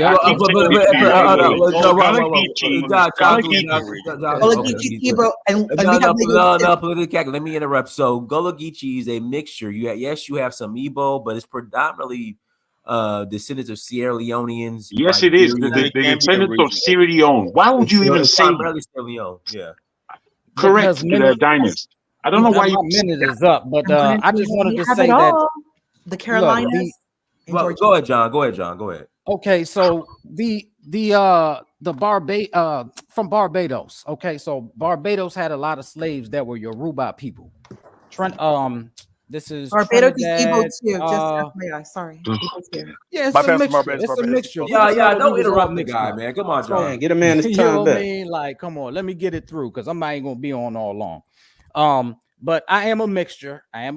So I have the whole Aboriginal and the African thing all mixed up in me. I took a trip over to Nigeria, lived there for a month, and from what I seen, it is a liberalism there. There is a structured society there, and there's In a terms of what, conservativeness sir? with it. The liberalism is like roads where you can go where you want to That's go. not liberal. That's an infrastructure. No, I'm talking about roads where you can go where you want to go. You're free to travel. There's no area that you really can't travel, is what I'm saying. How's There that may be liberal? some. How's that liberal? Yeah, that's just nonsense talk. I'm That's afraid. I'm sorry to say that's that. cultural liberalism. If so, they have gated communities, right? We can all agree that Okay. there are gated communities. So there's certain places like Banana Island. You cannot go in Banana Island without certain credentials. But how's that liberalism? Like that's everywhere. So the liberalism is because there's places Yes, here in it is. What are America. you talking about? You're using the wrong word. Just Yaku, there are you know, high-end net communities here in Black Atlanta that are gated. They're the same thing in white Republican areas that are gated. That you can't get in. You pull up to the gate, you gotta the security guard is waiting. You're gonna make a phone call. You gotta have a buzzer. So that's what I'm saying. guys, let me quickly put this before. Let the guy finish. Go ahead, John. We have a choice to have a community like that, and we have a choice to have communities that are much more open, like the hood, like the ghetto, where you can go anywhere you want to go. Who's gonna stop you except for some hoodlums or the police? You get what I'm saying? So we have the liberal ability to have a community where it's gated. No one can come in here unless you have an invite. Then you have communities where you can go in and just go freely wherever you want. I think So that's what I'm saying. liberty. In contrast to Nigeria, it's a functioning society where there's areas where they have gated boundaries around their home. You know, you cannot just go into someone's gate. You know what I mean? That's what I'm saying. There's a liberty to have a choice. Well, you have choices. get it? Liberty is choices, right? Can I join you, John? Can I join you? Yeah. Well, John, let me pass it to C Mac because he's been waiting. Go ahead, C Mac. Go ahead. Yeah, good evening. Can you hear me? Yes. Yeah, peace and blessing to everybody on the panel. Great discussion. Yeah, I wanted to just come in on. I heard y'all was talking about you know, certain social issues and social things not going on in Africa, and I just wanted to remind everyone that if we look down through history, social issues have always been implemented through a situation, through something happening within the culture, whether it's a beating, whether it's someone trying to take over a government, those type of things is what actually change social issues and change social legislation.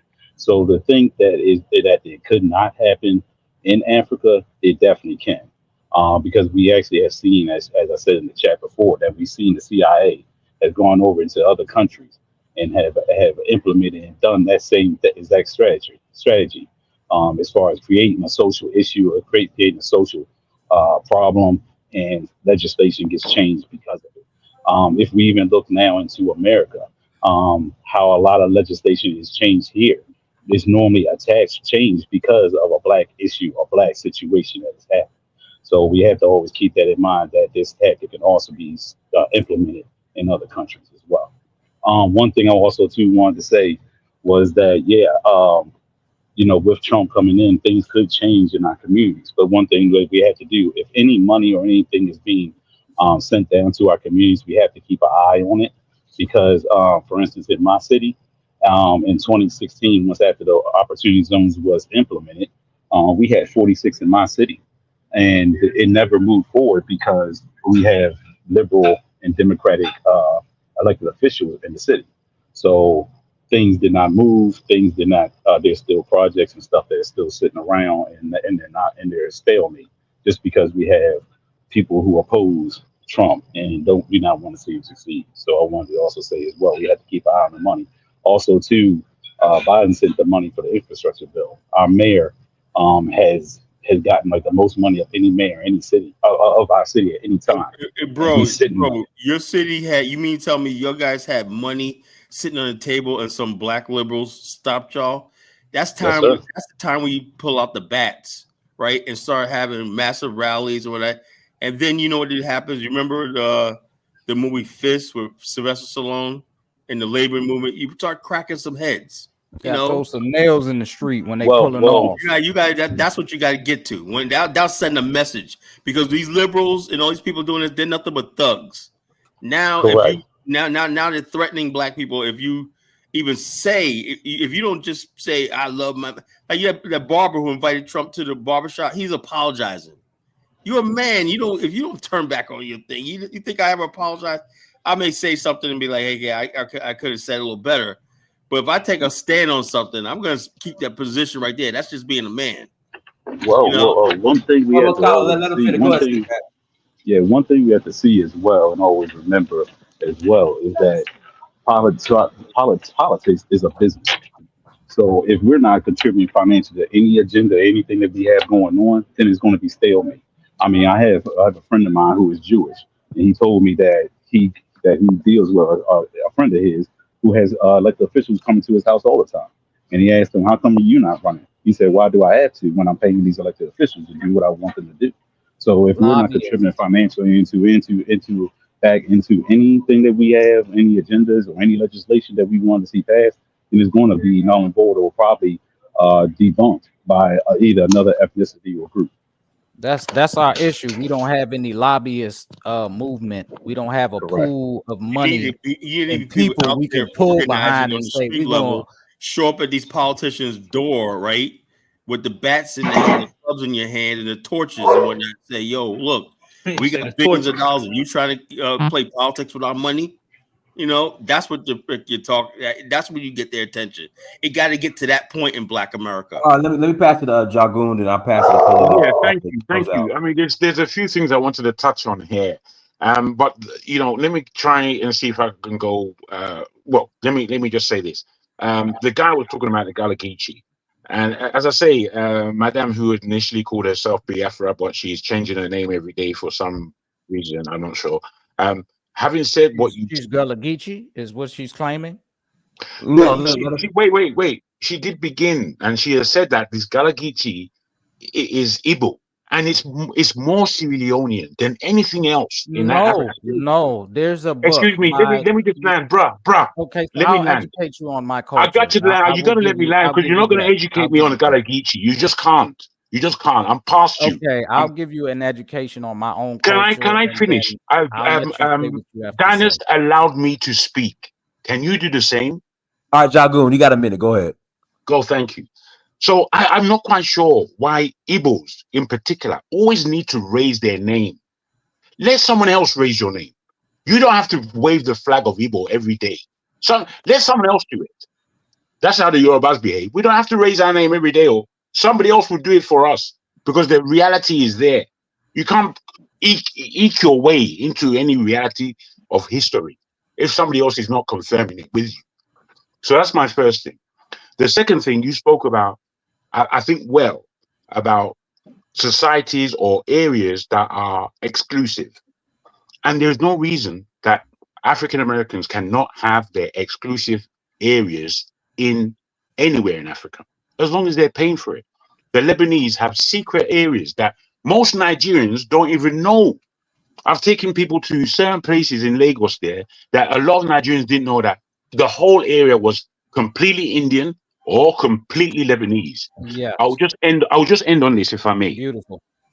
What Carla was saying, Carla Genetics, I believe, what he was saying at the end of his sentence, sugar, it's very difficult for me to keep memory. It's my age, maybe. But I was about to say, what you talking about? Yes, I'm trying to get to it. I'm trying to get to it, brother. Look at Carla's face. Strange, okay, brother. yeah, it's all good. So let me just give you just a note to go to. This is Africanisms in the Gullah dialect. Lorenzo Dow Turner. Africanisms in the Gullah dialect. That is a very, very instrumental tool you will see that more of the names in the Gullah culture, mainly in Georgia, were actually Yoruba names. Always. My father, Yoruba, listen, Yoruba is always there. But I wasn't trying to raise the Yoruba anything. Let the man talk, Jagu. Let the man talk. Go ahead. If you can, if I may, as you say, if I may. My father recently did his DNA with Gullah Geechee. We sound like we're from the islands. If you hear my family speak, they do not sound like me. I'm from the DC area. I live up in the DMV. But my family in South Carolina, they sound very, very much so like they're from like Trinidad, really. They really have a Trini kind of accent, but it also has a you will hear our accent in the Bahamas, very strong in the Bahamas. Bahamas is probably the most close accent to my family in South Carolina.